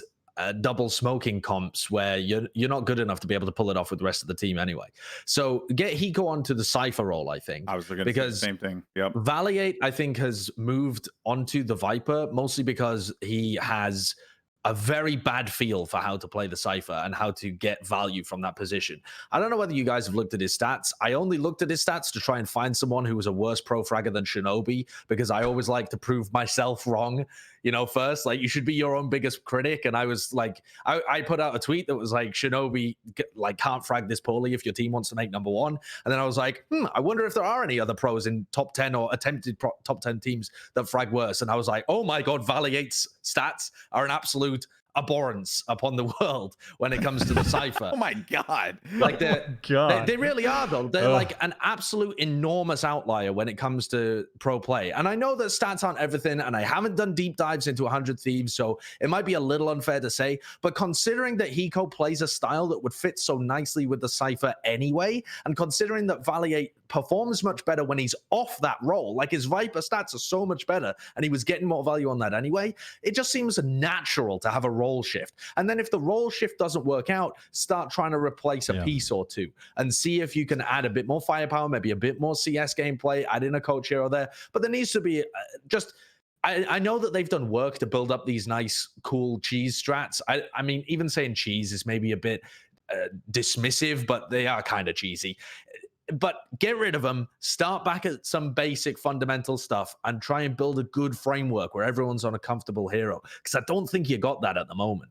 Yeah, I think that they are also, though, one thing we haven't really discussed as well as having, well, not now, but at the time, the biggest Valorant streamer on your team as a player, is that you get so much outside pressure from the masses, the unwashed masses. Don't you dare touch me, your dirty plebeian takes. They are going to be applying a fuck ton of pressure to the orgs, to Hiko's teammates, and this whole hashtag free Hiko, which I said in jest at the start of this, because I completely agree with you guys. I don't think Hiko is really performing that well in the first place. He's not realistically the star of the show. He's not the one who's being held back by his team. The whole team sucks. So I don't think that helps at all when you think about it. Like, this team like 100 Thieves as well, you have all these fans coming in from different scenes or whatever, this hype beast brand, and that fan base, you know what they're going to be like. you just know what they're going to be like. They're just going to be tearing them to pieces, and that's what they have been doing. That cannot be good for any player who's coming into the Valorant scene as well. You're trying to make your mark on the scene. Okay, you get on a team, you get partnered up with Hiko. Excellent, cool, it's all going all right. You're going to start scrimming. Oh, the scrims aren't going too well. You play your first tournament, doesn't go well because you're a new team. You've been scrimming together. You just started.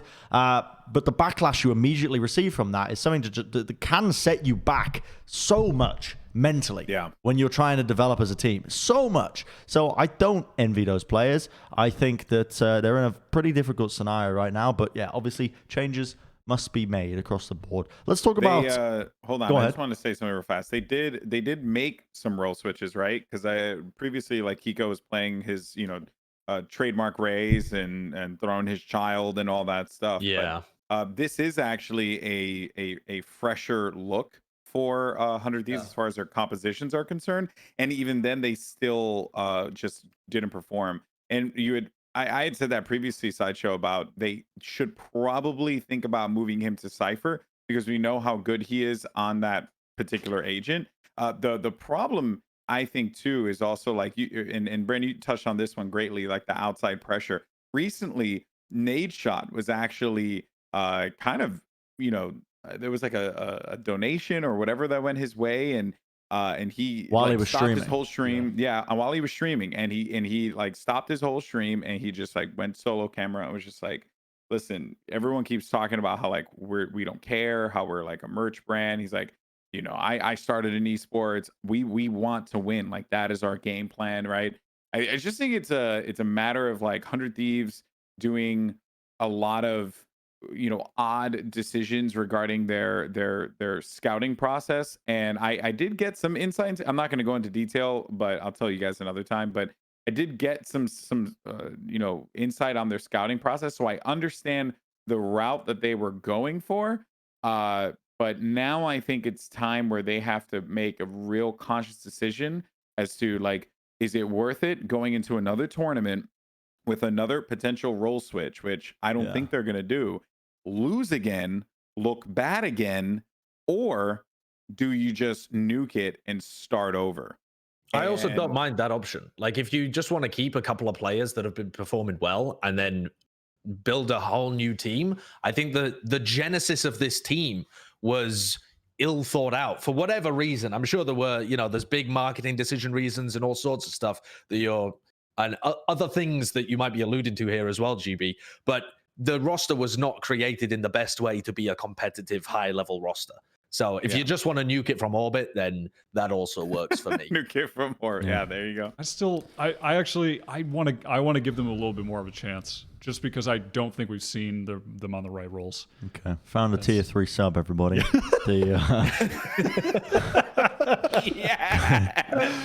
Hiko's chat.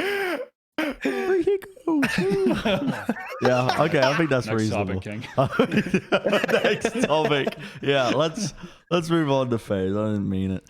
Let's move on to FaZe. Not the tournament itself, but talking about the team, because speaking of disappointments, this team has been a disappointment, especially for a lot of us that are in this call who come from Overwatch. It's one event.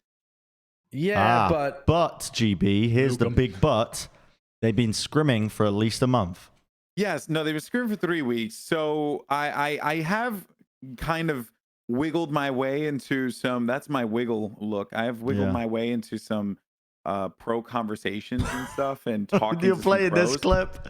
You're really playing this clip. This is the God, you gotta do it dirty, Kurt. Oh God. But apparently, like, they were very puggy on all of their scrims. Like, they weren't really working on things. And if that is what the rumor on the street is, then my advice to the FaZe organization is to get some damn coaches in there, and start to get those kids playing right and get them to understand the enormity of the task that they have undertaken. Because 100 Thieves is, as we just talked about, not the company that you necessarily want to keep in this conversation.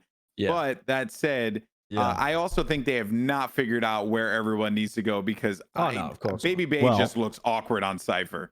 Apparently, the roles were very different. over the course of these 3 weeks, which I think is what you're saying with the puggy style. Basically, in their scrims, they've been swapping up things pretty consistently. And I mean, Josh, we were reviewing FaZe on your stream, and Babybay came into the chat and said they had no executes before that game was played that we were reviewing, which was the first day of the tournament. Yeah, and he also said that they had only figured out their roles just before going into the tournament, and he picked up Cypher because no one else wanted to. Now, I understand that these are all good reasons not to judge FaZe too early, right? Like, it's very reasonable to say, well, it's one tournament, they hadn't got stuff figured out.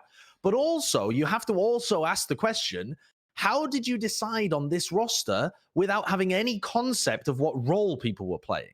Because that is just fundamentally bad roster creation. If you don't understand the roles and how the roles fit together, well, hell, you could pick the 5 best entry fraggers in the world, but they might, if they're not really intelligent players, which also a lot of them are, but in a theoretical world, if they're not really intelligent players, then you might really struggle because they're not going to fit the Sage and the Cypher and the Brim particularly well because they've been playing entry fraggers for all their life. So it doesn't make any sense how this roster's been put together. It doesn't make any sense that they've been scrimming for a couple of weeks and not actually had these basic things laid down. But I am still gonna, I'm not gonna call for roster changes or anything. They look like they need some role swaps, and I think they've got some tough times ahead, and they definitely need a coach.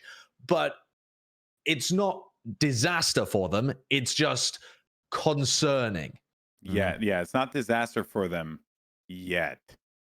It is concerning though. Like the fact that they've built this roster with seemingly little outside influence, I would say as well. It definitely feels like it's something that's been built up by Overwatch players. Someone, whether inside or outside, I don't know. But the general game plan wasn't there when it came to building this roster. And it does concern me that they've had a time to scrim together. And this was the result that they came out with. Like, I can understand throwing together the roster. I actually thought that this performance was off the back of them literally only just starting to scrim together. And I was like, well, it's understandable, right? You're still forming out the roles. But when I found out that they had been playing together for a while. Yeah. That's when you start to get a little together more, and right? they have no executes. No, I was just gonna say that's inexcusable then at that point, right? I mean, you can't be I mean, to have no semblance of execute or composition, that begs the question, what were you doing in the scrims? What were you trying to practice? I mean, but also I do want to say this too, Wyatt, is that the scrims and the way that they're structured in CS is very different to scrims in the way that they're normally structured in Overwatch.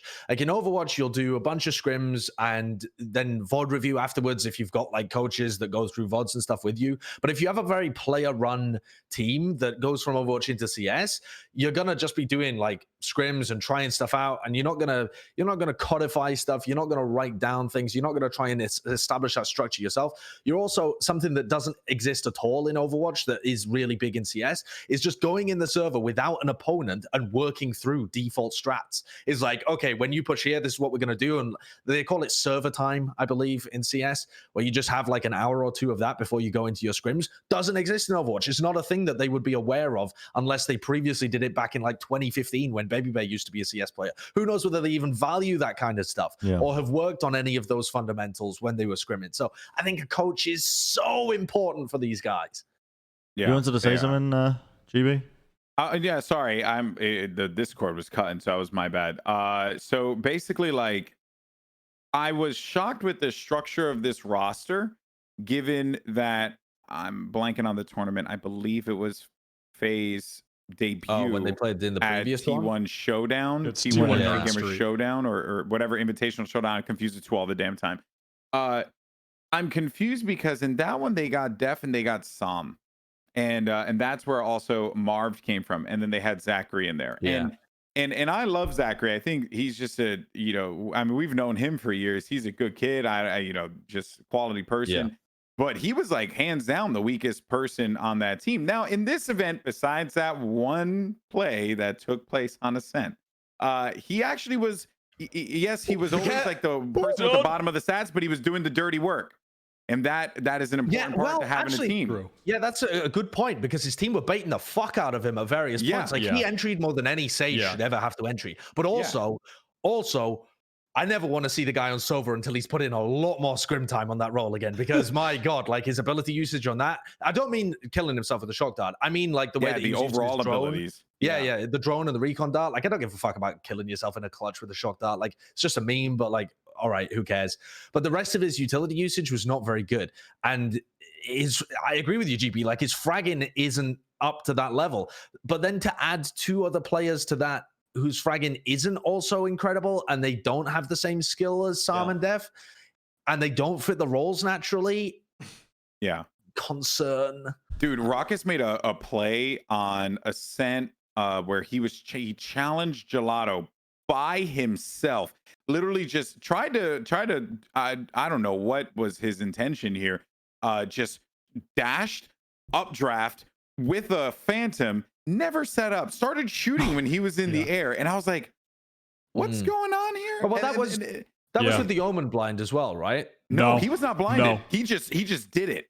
Yeah. Like, it was literally 3 people there. He had no blind, no support. It just started the round and then died. And it was like, that seemed like a real matchmaking strat right there, which, would normally make sense. Yeah. And that was a little weird. But we're ragging on this team a lot. But the one bright spot was 100% Marv. Okay, Marv was brilliant. Marv was great. I want to talk about because we are being overly negative, I think, to FaZe, but if there's 3 individuals or 3 things that I think they could do immediately to start to see some good improvements. I mean, Corey and Marv, I think you keep them on the roles that they've been playing. BabyBay needs a role switch. He had moments of brilliance during this tournament that were hidden, I think, by the statistics. Like, just from the eye test watching it, me and you, Wyatt, we were sat down watching the game. And there were moments where you were like, why is this guy playing Cypher? Like, he doesn't suit this playstyle. He's not a lurker. This is a guy who wants to be going in, taking aggressive duels, the ego duels, believing that he's better than a lot of these players, and in some cases probably is. And when he came into your chat, Josh, when we were reviewing FaZe, and he said that I played the Cypher because nobody else wanted to, that is a problem. I think that needs to change. I think BabyBay needs to be on a role where he is being enabled a little bit more. But they've got 3 pieces there that they can work with, 100%. 3 pieces. Yeah. And there's no... I'm not making the argument that Zachary and Raucus can't improve, but also those roles that they are playing, get more game time or practice on them, change them up as well. I don't think Raucus should really be playing the Jett for this team. I mean, that makes the most sense for BabyBay, right? Like, Raucus has got to take a step back, I think, and try BabyBay. But then the question I always run into here when we consider the roles is, who the hell plays the Cypher? Because none of these guys, Corey, CS guys, Corey's got way too good entry and fragging. No, I understand that, but I think if you put BabyBay on the entry and let him go ham, Corey clearly likes to take 1v1 fights. It's something that was just very clear in all of his, all the VOD that I watch of him. He goes for the fight if it's a good situation or a bad situation. And 9 times out of 10, because he's so mechanically gifted, he comes out on top because of his skill. If you put him on the Cypher, allow him to lurk and take those shots when he needs to, I actually think they'll find a ton of value there. And then you put BabyBay in a comfortable role, and then you kind of just like slot the pieces wherever you need to. That's my logic behind it. My issue with that is I think he'll just int on the Cypher. I think he'll just try and take aim duels because that's his style, and that's not how you play Cypher. You have to be really smart with your timings. It also depends on what BabyBay likes to play, because Corey's one of the best Rays in NA right now. So I don't know if you want to necessarily give that up if no one else can really take over the Rays at the same capacity. Though I do understand where you're coming from. I think something they need to do as well, I actually think that Raucus had some great moments, and they all involved the op. I just don't want to see him on the Jett going for as many 10s plays as he was. I think he was just trying to do all too much. When he was actually just holding down angles or confidently going for a 1v1, he was actually hitting some great shots. And actually, he was the reason they beat Cloud9 on Haven in the first map of their BO3 in the lower bracket, because he was beating 10s and 1v1s. Yeah. He could actually get kills with the op. The problem was he was just inting on Jett. I mean, he was just doing all too much. Yeah. When really all he needed... I would actually like to see Raucus potentially try to switch over to Sova and do the opping Sova thing, Sova full time. And just hold down angles, get the kills where you can. You're not going to be going in and flying around and getting the Jett highlight clips on Reddit, but he will be a consistent, solid AWPer, I think. I feel like that would be a far more comfortable role for him at the very least. I'd like to see Raucus move over to the Sova, and I'd like to see Zachary try and pick up the Cypher, if at all possible. And I would like to see them try and do Sageless shit.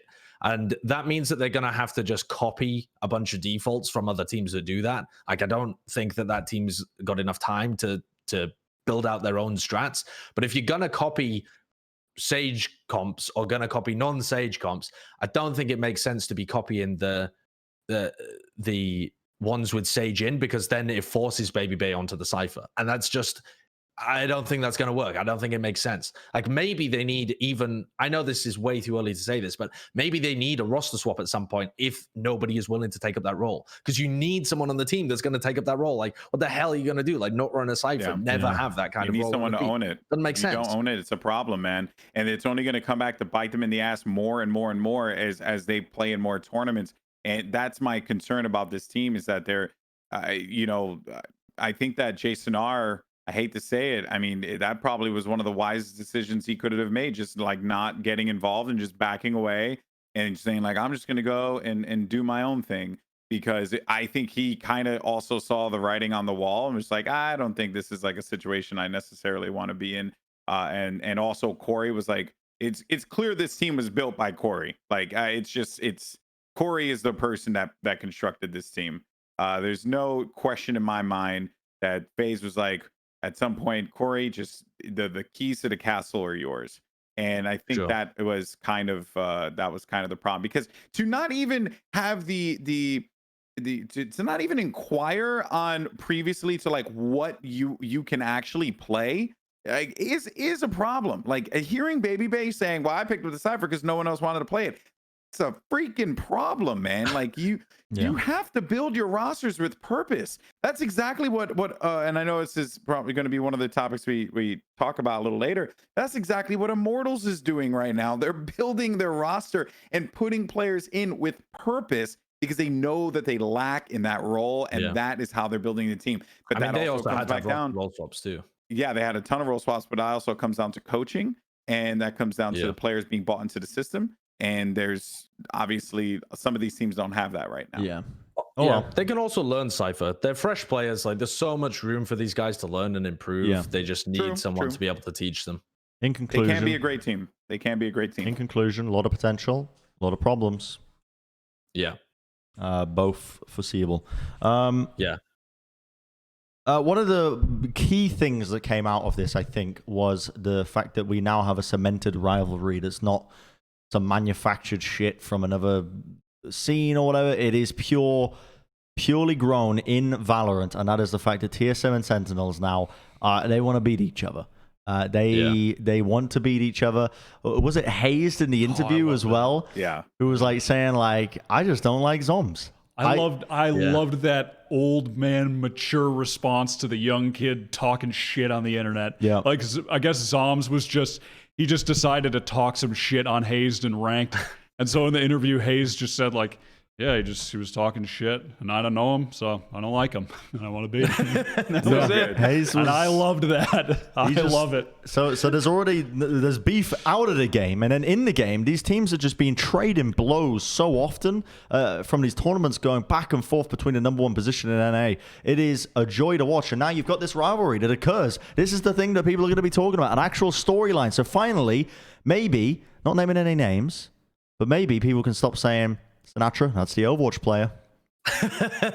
You know? Yeah. I mean, now there's actually a storyline that is organic to the scene. Yes. Instead of having to rely on the previous scenes to create those storylines, there's one that has been manufactured just out of Valorant, which is wonderful, right? Like, that's everything you want from a brand new game. And that's not guaranteed, by the way. Like, you could have a game that could be out for a year without getting a good rivalry. Just teams beating each other all over the place, or even a top 2 team, but they both like each other and they don't really care who wins, or they help each other get better and they exceed everybody else.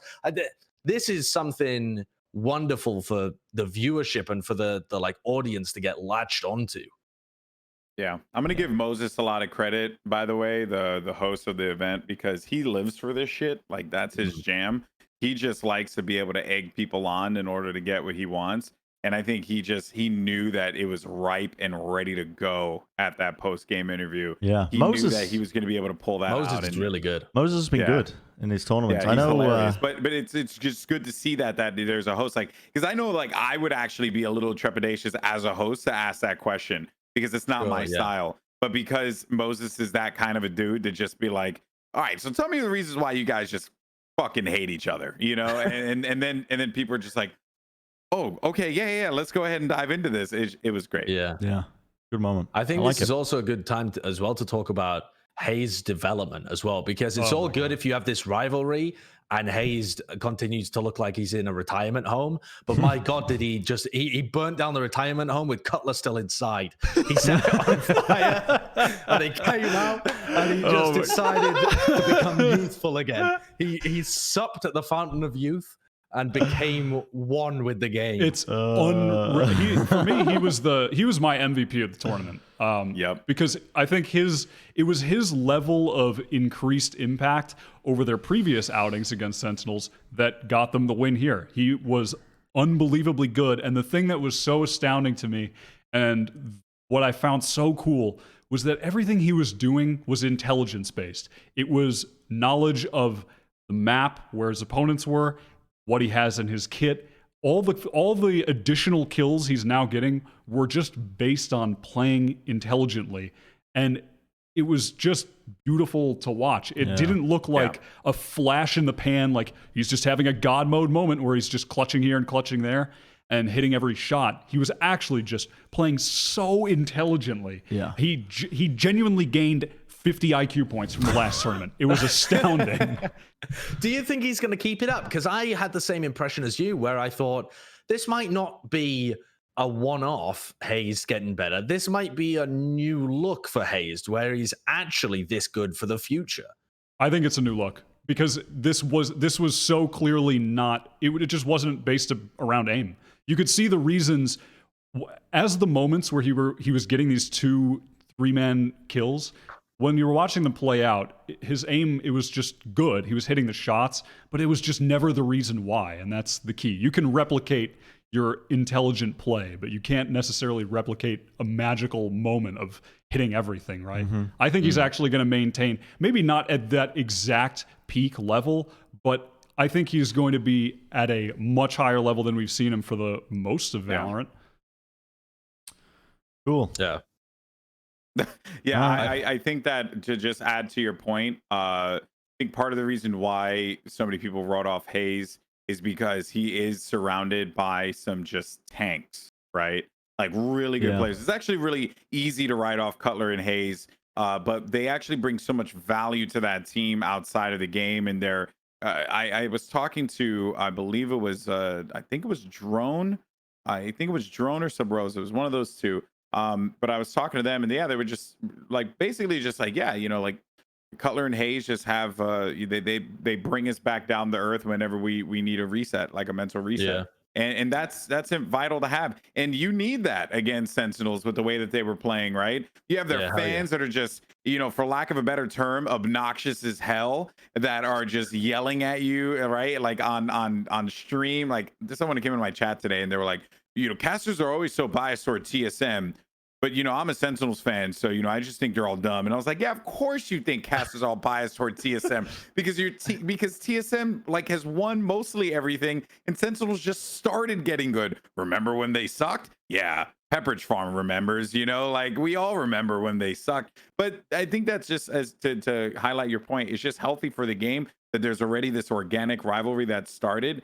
And yeah, we can now like look forward to seeing what else comes from this, because it's very clear it's not just TSM and Sentinels. Like, there are also like a lot of other like little mini rivalries that are starting to pop up. And then in the middle of it all is just Gen G being a bunch of good dudes. Yeah. You know, being a bunch of nice guys. I didn't mean to be dismissive when you were going on your love rant about Hazed when I went cool. I was just thinking, my mind was in a different place. I didn't even hear that. I was just so lost. My mind was in a different place, thinking about the time I played with Ninja at the start of beta. I have no idea why.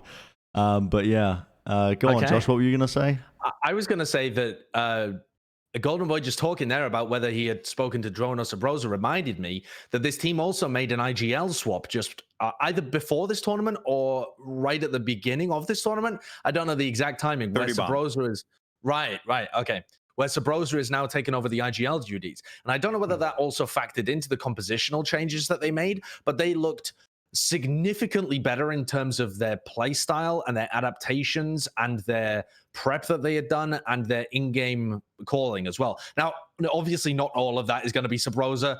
Clearly, he's not like some kind of fucking megamind puppeteer that's just controlling all the rest of his team, but he's also had a positive influence, I think, and they look like a team that is no longer just waiting to be surpassed at the top. They look like a team that is going to push every other team to overtake them. And they kept Wardell on Jett. They realized that the man has a one trick mind. He's a one trick, and it's okay. It's fine. Just let him be loose and do his thing, and it works. Because I think he was you could tell when he had to play Sova, he was hamstrung by that character's or like a kit. He could not be free with the way he wants to op. That's just the thing that, and everyone's chasing this Jett opera right now, but they're just failing to realize why Wardell is so good. It's because he challenges everything with the ego of 1,000 gods, and he doesn't care. No giggles for that. What did you say? No, I didn't hear it. What did you say? Maybe a kid show. Yeah, kid show. I won't repeat it. It's a kid show. I've been cursing constantly. They failed to realize the reason why Wardell is so good, and then as you were going through your speech, I said Adderall, and then you carried on. So yeah, that's not the reason, by the way, but I mean, it could be actually. I don't know. That's just slander. Well, so, just straight up slander. Yeah. We get legal issues. I am going to skip over that for a second. Actually, I'm going to skip over that for the rest of my life. But But look no further than the way Wardell was challenging Shazam, right? Like they both were kind of doing the same thing, but just Wardell just he was just ego challenging, bro, just nonstop. He didn't care, and he won that battle against Shazam every time. And you could tell Shazam was just frustrated because it's like, what the hell do I have to do to kill this guy? And it just wasn't happening because Wardell just kept getting the better of him. And I think that's just a reasoning that TSM right now they are going to push it, but Sentinels too, like both teams, because Sentinels now just wants to be TSM more than anything. I did chat with Zoms on DMs, and he was like, we just want to stay on top. Like we're going to do everything we can to stay on top. So you best believe that they are in that lab right now. Oh yeah, I mean, I feel better about Sentinels moving forward than I do about T1, even though T1 won, because Sentinels were making adjustments. TSM, you mean? Match TSM. Than TSM. I feel better about Sentinels because they were making the adjustments on the fly, mid-match, whereas it took TSM like a week, maybe more, to be able to adapt to what the Sentinels had thrown at them. So I still feel really good about that team. I think I just love the Sentinels duelists. They're so dynamic. They play multiple agents very well each, which is something that TSM don't have. So I think as the metas shift, I think Sentinels might always have a leg up in regards to they have a much more diverse agent pool. But yeah, speaking of T1, let's talk about this team because they have not had good showings, really. I think that's fair to say. I think the hype for this team was ridiculous levels. I mean, some people, maybe not to this day, but before the FaZe tournament, they had T1 still in their top 5 in NA. Still. Well, they had them at number 2, right? Like that was the egregious thing, is that because T1 hadn't played in many tournaments, and then the ones that they did play in, they actually did finish second. They finished second, and then they bombed out in quarters, and then there was this most recent one. But they've only played 3 tournaments in the last 2 months since the most recent look of them wasn't since that middle good. Of June. Yeah, but people were rating T1 quite highly, and that kind of that beta reputation, you know what I mean? It kind of carries on in people's minds for this team, but they have not been looking too hot in they played 3 tournaments, the last 2 that they've showcased themselves in. I know this might be a hot take though, but I went back because T1 are one of those teams that we haven't really seen them that much. And then you're right, there was this kind of pervasive feel of them in the beta being the second best team, and maybe they're going to make it to the top, and then they clearly have not gone upwards, right? but I wanted to get a feel for whether this team was totally lost or whether they just had some issues or whatever. I think that this team is still in a fine place. Like, they're not going to be establishing a dynasty at the beginning of Valorant anytime soon. But if I was to make a power rankings coming out of the FaZe Invitational, which, bear in mind, they finished 7th to 8th position, I still would power rank them as like the 5th team that I had. I would still put over Envy and Cloud9. I think they performed. I think they performed better than both of those teams in that tournament. I know that that's a hot take, especially considering they placed lower than them, but they beat Envy and they looked good when they did that. And when they actually got knocked out of the tournament, they ended up losing to TSM when they started to play well at the beginning of day 2, and then Gen G, who finish out in 4th. And it's not like they got blown out in those series. It's not like they play any fundamentals badly. Their roles are good. They've got the structure, but they've just made some role swaps recently. And I think they are still at that level where they're building up executes and building up strategy. And so they're not there at the ability to crack into the top, but they ain't never going to shit the bed like Cloud9 occasionally do. And they're never going to just look tragic like they have no fundamentals. And they're never going to look like they have absolutely no strategy and they're just running around. I still feel all right about this team. I think that's a reasonable take, though, as well, because when I look at these games that have just been released and these esports titles that are just getting started, I feel like you never want to be the team that's on the top right at the start, because it's easy to fall into complacent habits when you're on top. It's easy to think that you're just always going to remain at the top without much work. But when you always have this goal early on, especially because I think it's a very good thing for a team to have high expectations and for them to be shattered, and then people's expectations get realigned as to where they should be at, and then the team as a whole has a goal to reach for, which is that number 1 spot in NA. And if it takes you a couple of months to do so, then so be it, because the scene is going to be more competitive. It's going to force you to improve and build better habits in the long haul. I don't know if you disagree with me with that. That's how I feel about this. I feel like if you're a team that is doing very well early on, it's rare that you're going to be able to keep up that dominance for a long period of time. I think also the trap that those teams fall into is that they don't make any roster changes until it's already too late because they feel like they're on top. Whereas the teams trying to catch up, make roster changes to actually improve and keep getting better. Like Immortals, we're going to talk about them. They're a team that wasn't at the top right at the beginning. They've continued to make roster changes, role changes, because they realize that they need to ascend, and they end up hitting a higher peak because of that than the teams that would previously be on top. Like, I'm thinking to like Envious in Overwatch, right? Where they clearly needed roster changes, but they came into the Overwatch League and made no roster changes and got crushed as a result when other teams had made much better rosters because they had just got this complacency from winning. Yeah, I did like, though, that they swapped Brax over to Cypher. I know that was like a really controversial decision, or not controversial, but some fans were like, why would they do that? That doesn't make any sense. But I think the logic is sound. You know, typically like a Cypher would stay alive until the end. Like, it's either they, especially on like, attack or just, it depends on like how they play it. But the intention, I feel, was just to keep Brax alive because he's so good that he's always going to, be good for a few kills that you will need at critical times. I liked the choice. He did look a little awkward at times on Cypher. Like, it wasn't 100% comfortable. He was playing, I think, rotations a little too slowly from time to time. Like, when you would expect him to be there with his team, he was still working like one other extremity on the map, and you're like, now I think is a good time for you to get over there, buddy. But it's something that's going to come, I think, with more time played on the agent. I mean, I definitely don't look at him and think he's totally out of his depth like Baby Bay or anything. You look at him and you're like, exactly, you've got potential to become very good on this role. Yeah, exactly. And that is scary for T1. Where I do think, though, that T1 does struggle, but it's hard because I don't want to say like every team needs to have this, is the fact that Skadoodle is a different opper. He opts he controls an angle, he'll hold a lane, like he owns a spot, but he's not really ever the one to change it up that much. What was that? Have you heard the latest rumor? Well, I did see it. I did see that Nitro. Yeah, right? Nitro was seen scrimming and Skadoodle was playing ranked. T1 might be making that kind of adjustment. So, I mean, us talking about, yeah, this team's got a lot of potential, but sometimes, you know, a shift early on, and that is what we were talking about, right? The teams that aren't on the top are going to be making these drastic swaps to try and shore up the weaknesses of what they perceive.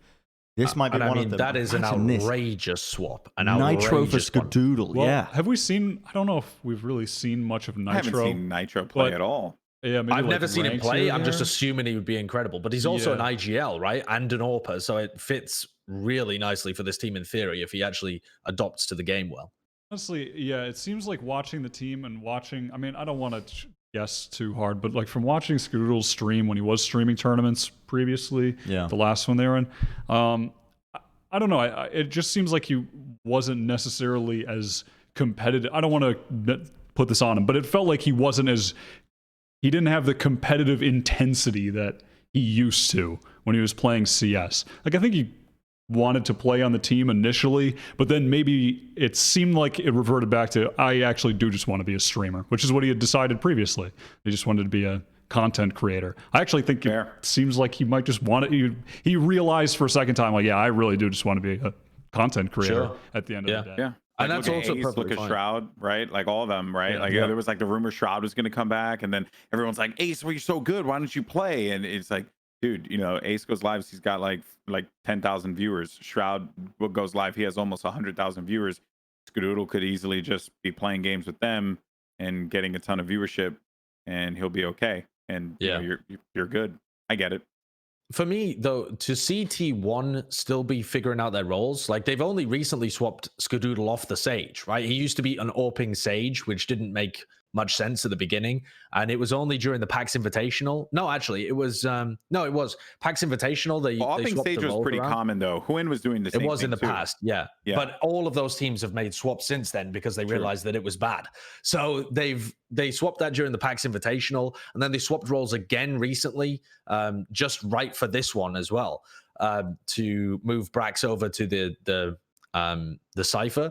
And so for that team to still, in my opinion, via the eye test, look like the 5th best team in this tournament, 5th best team in North America, they're still got a huge amount of potential to actually put some executes together, put some strats together, and start competing for that #1 spot. I still feel perfectly fine about these guys. And those are the role swaps that I think are going in the right direction for them as well. Although, I think Crashies was such a good Cypher that the Brax change is interesting, but Brax was doing way better on the Omen than he was on entry fragging heroes anyway. So I think if Brax is going to commit to the Cypher and you keep Crashies and Food on double duelist, that can definitely still work. I'd like to see Food become the star player it looks like he could be.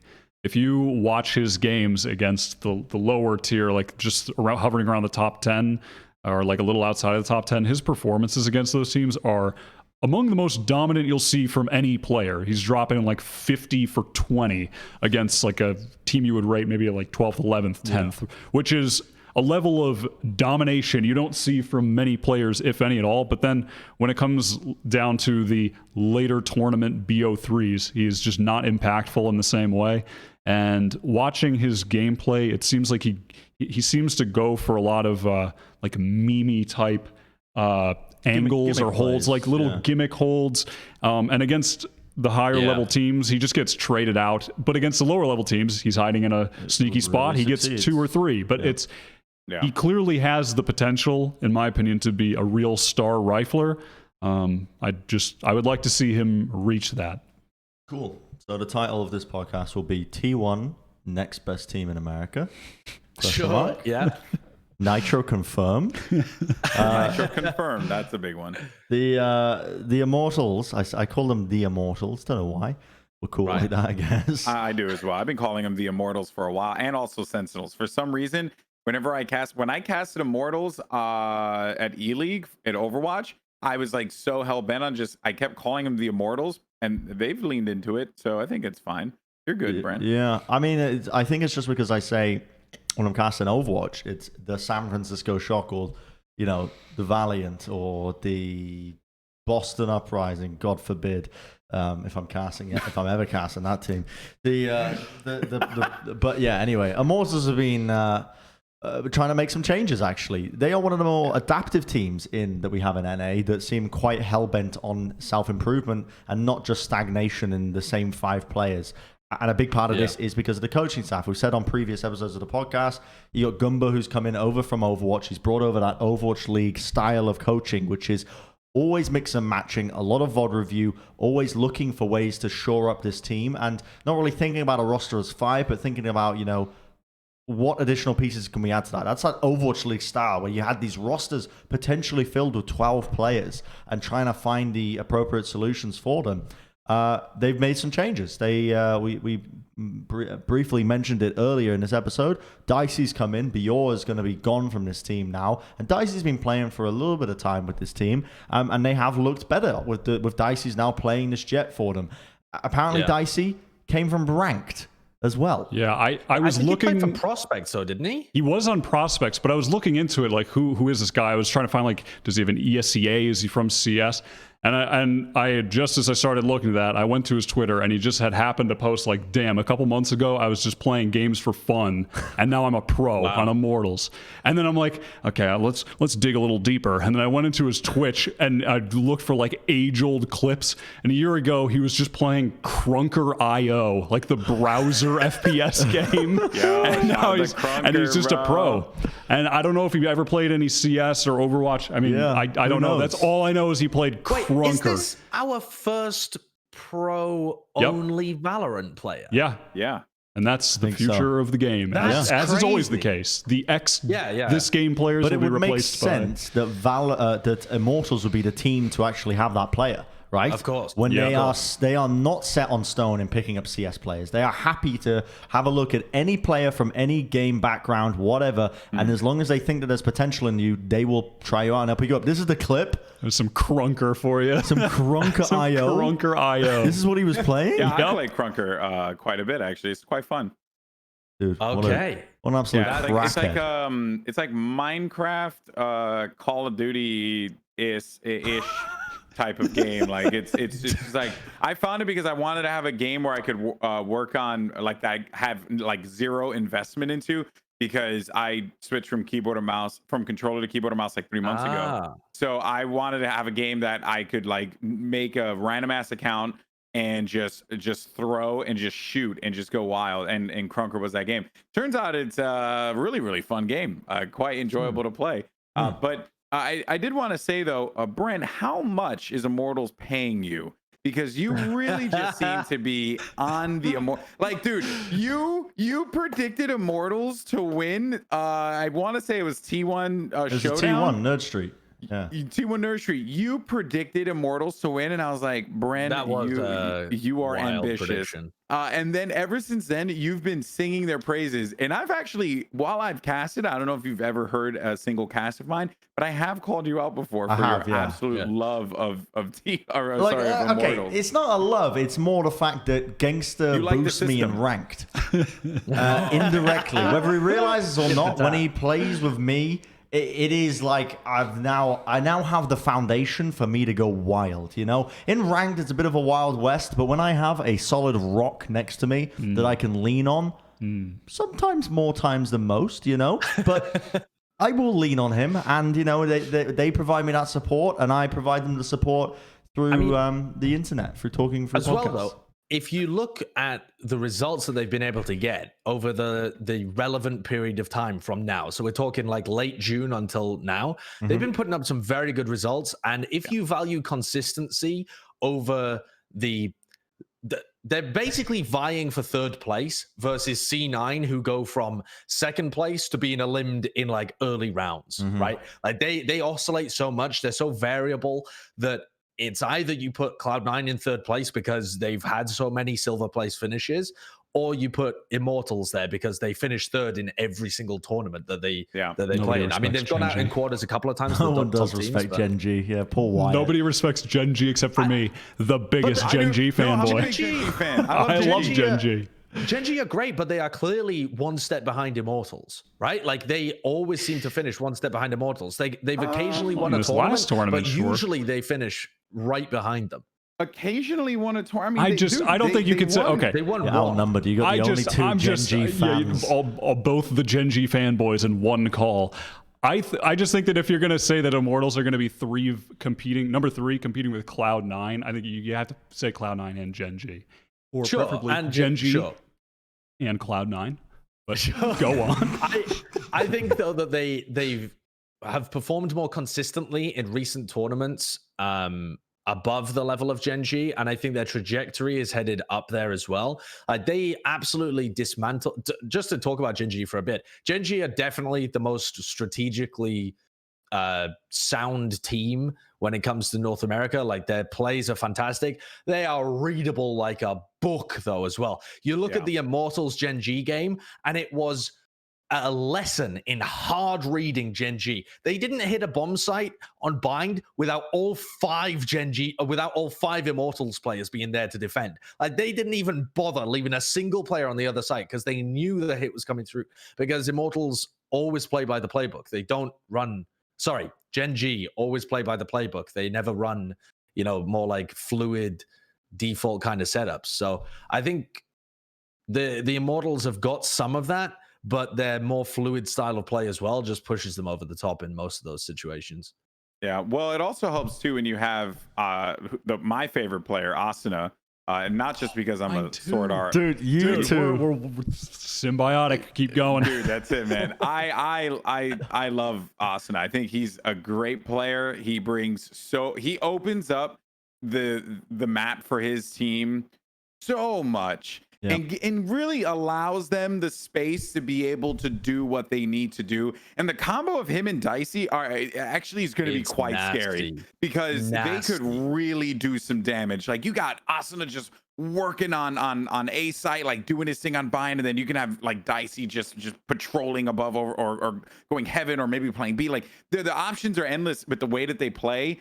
And I think that is the reason why, like, their Immortals is scary. I would agree with you that Immortals is scary. But for some reason, they play Sentinels and TSM, and they get slapped. Yeah, like, they crumble. No answers whatsoever to deal with them. And I think it has to do with the fact that, like, they, like, strat-wise, like, I think TSM and Sentinels actually respect Immortals quite a bit because they know that they can actually catch them off guard and win some games. And that's the reason why they play them so hard. And it is going to make Immortals into a substantially better roster because of it. But dude, I mean, there is a very clear divide between them, TSM, and Immortals. I'm telling you right now, there's going to come a tournament in the near future.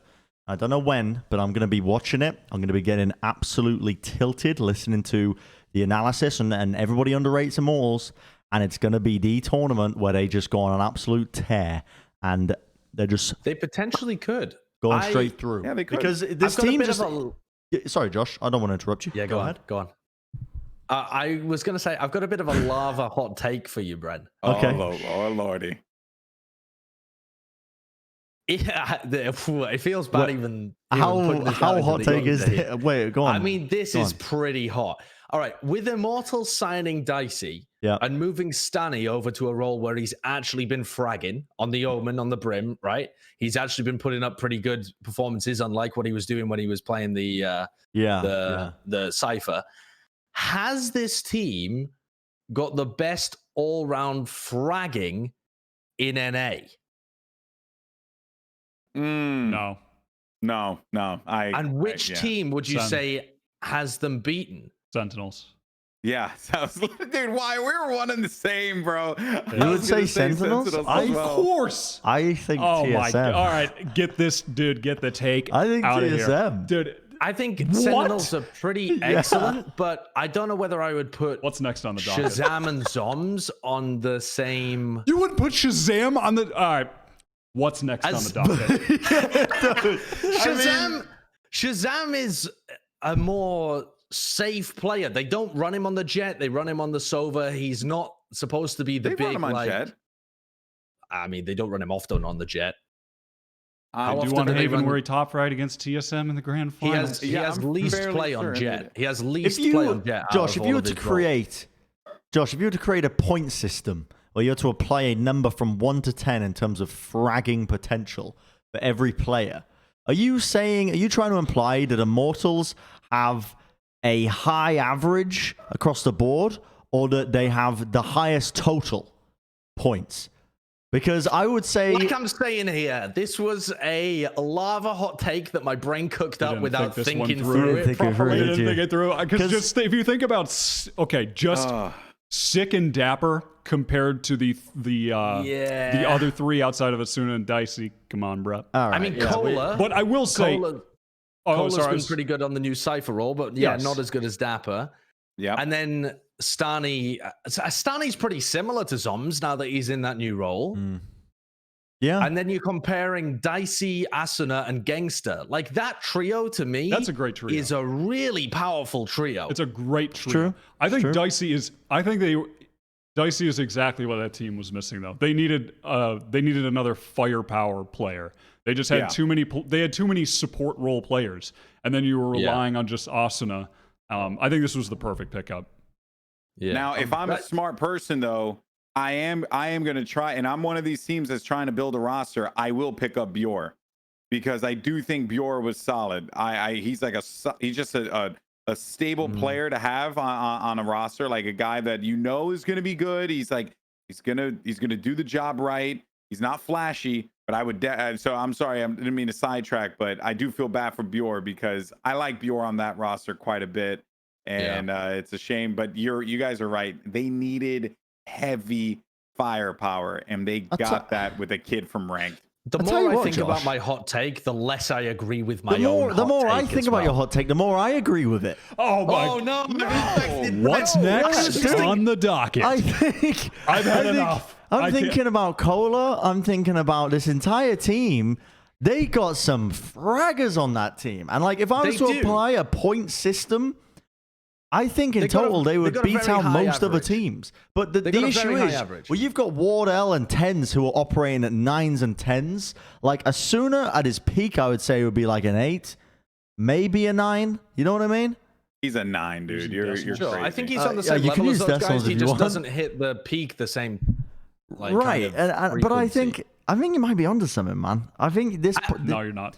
Everyone underrates Shazam, and it drives me up the wall. I get so mad at how underrated Shazam is. All right. I will start molding if you don't go to the next one. Let's move on. We have to move on. T1 again, but this time T1 in Korea because they've signed a Korean team. And this is news to me, having read this on the doggo. What's so funny? That just killed me. Keep going. Who have they picked up? Are there any players that I even recognize here? Esperanza, I was 10X. hoping someone else recognized anybody as well, because I am not clued in on the Korean scene whatsoever right now. So I have been watching a little bit of the Korean events. I watched the on stream today. I was actually watching because Flower is playing. By the way. He goes by Spriggan now, and he plays. Spriggan. He changed his name again. Well, I think maybe it's just for right now. I don't know, but he goes by Spriggan. He plays for Vac Kimchi or VAC Kimchi. I don't know if that's like a organization. I'm assuming it's not, but no, Vac Kimchi is like a play on. It's a joke, right? It does. I mean, the VAC. It's obviously, but anyway. Also, so kimchi. I was Kimchi's watching, and there are some pretty good players on the team, like Esperanza. Was I think Bunny is Sunday. What? Someone really? said that. Bunny is Sunday. Yeah, I think Bunny is Sunday. Bro, I got a funny story to tell about Bunny actually. Like when I was in Korea earlier this year. Wrong. No, I don't think he is, because I'm just looking at his Twitch channel now. We could be on the pod. Yeah, someone said in my chat like Bunny is playing Valorant, but he's playing for some team. I thought it was Sunday, but I could be wrong. Okay, it might be, but whether that's the case or not, I was watching their games. They looked okay. Korea's just weird right now. Like they're running they run Viper like quite a bit. They're like really into Viper. It's a very odd region actually. Yeah, in terms of what they play. But their aim is like actually bonkers. Yeah, of course. Yeah. Not shocking. I think Korean Valorant right now is just in a real developmental state currently. In fact, I think what's interesting is that Korea, this might actually be my international hot take here, so take it with a grain of salt. I think Japan's actually leveling up like really quickly because they've been getting so many events in that region that the players are they're learning a lot. They're for some reason like Japanese Valorant is like kind of popping right now. And then that's really interesting. It's not like yeah. I mean, it's mainly consoles in Japan. It's not PC games. Well, I mean, we remember the Japanese Overwatch team, right? Like they were actually pretty decent. They were kind of poo, though. I mean, it's not like they were the decent. Same level of Jupiter. I mean, they were never going to be able to compete.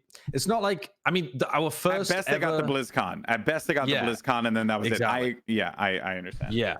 I think, Japan has only just broken onto the kind of main stage anyway, when it comes to when it comes to Overwatch. Yeah, so I just thought that was interesting, right? But I do feel like the Japanese players, like I don't think they're as good as Korea. I still think raw aim wise, Korea is really good, but it's clear that if Riot's like insanely invested in the Japanese region. That's been very abundant by the amount of Rage tournaments that have taken place over there. Rage being the name event, or the name of the event, but also that it's clear that Japan is also taking a lot of notes from what's going on here in North America and trying to implement it. So it's kind of cool. I looked at the Game Metrics, which is the website that tracks PC bong play in Korea, to see where Valorant was up to. So I now know what Valorant looks like in Korean as well, if anyone's wondering. But it's been sat down pretty low. It's at like 1.3 to 1.5% of playtime in PC bongs. It's sat down at like 7th to 10th place. It's really low down there. So it still has not been the problem that they were having with the what's it called, Vanguard and stuff, has still presumably not been solved. It hasn't tapped into the mainstream. So I think Korea is still a market that hasn't been got. Hasn't been tapped. It's going to be such a natural transition though. If they solve that Vanguard issue where PC bongs can't, like some PC bongs just don't want to install Valorant on their PCs because of Vanguard, and also some people don't want to play because they are forced to restart their computer to play because they have to enable Vanguard. So it's just a ball ache if you pay to play for an hour and you're like, oh, I'll play one game of Valorant, and then or like maybe you play something for 10 minutes and then you want to play Valorant and then you got to restart the system and then you lose time and Anyway, that's the main reason as to why it's not doing so hot. But I think if they solve that, give it a year, and I'm just getting flashbacks to when Monty and Doa were just saying at the start of the Overwatch scene, they were like, it'll be a matter of time until Korea will reign over all. And that was what they were just screaming down at us. Because, I mean, I was really, at that time, only following the NA and EU scene of Overwatch. And it was around the first season of Apex and Overwatch when, again, NV ended up winning it. It was a North American team. One of the first times an international team had gone to Korea. Time. Was it the first time an international team had won something in Korea? Yeah.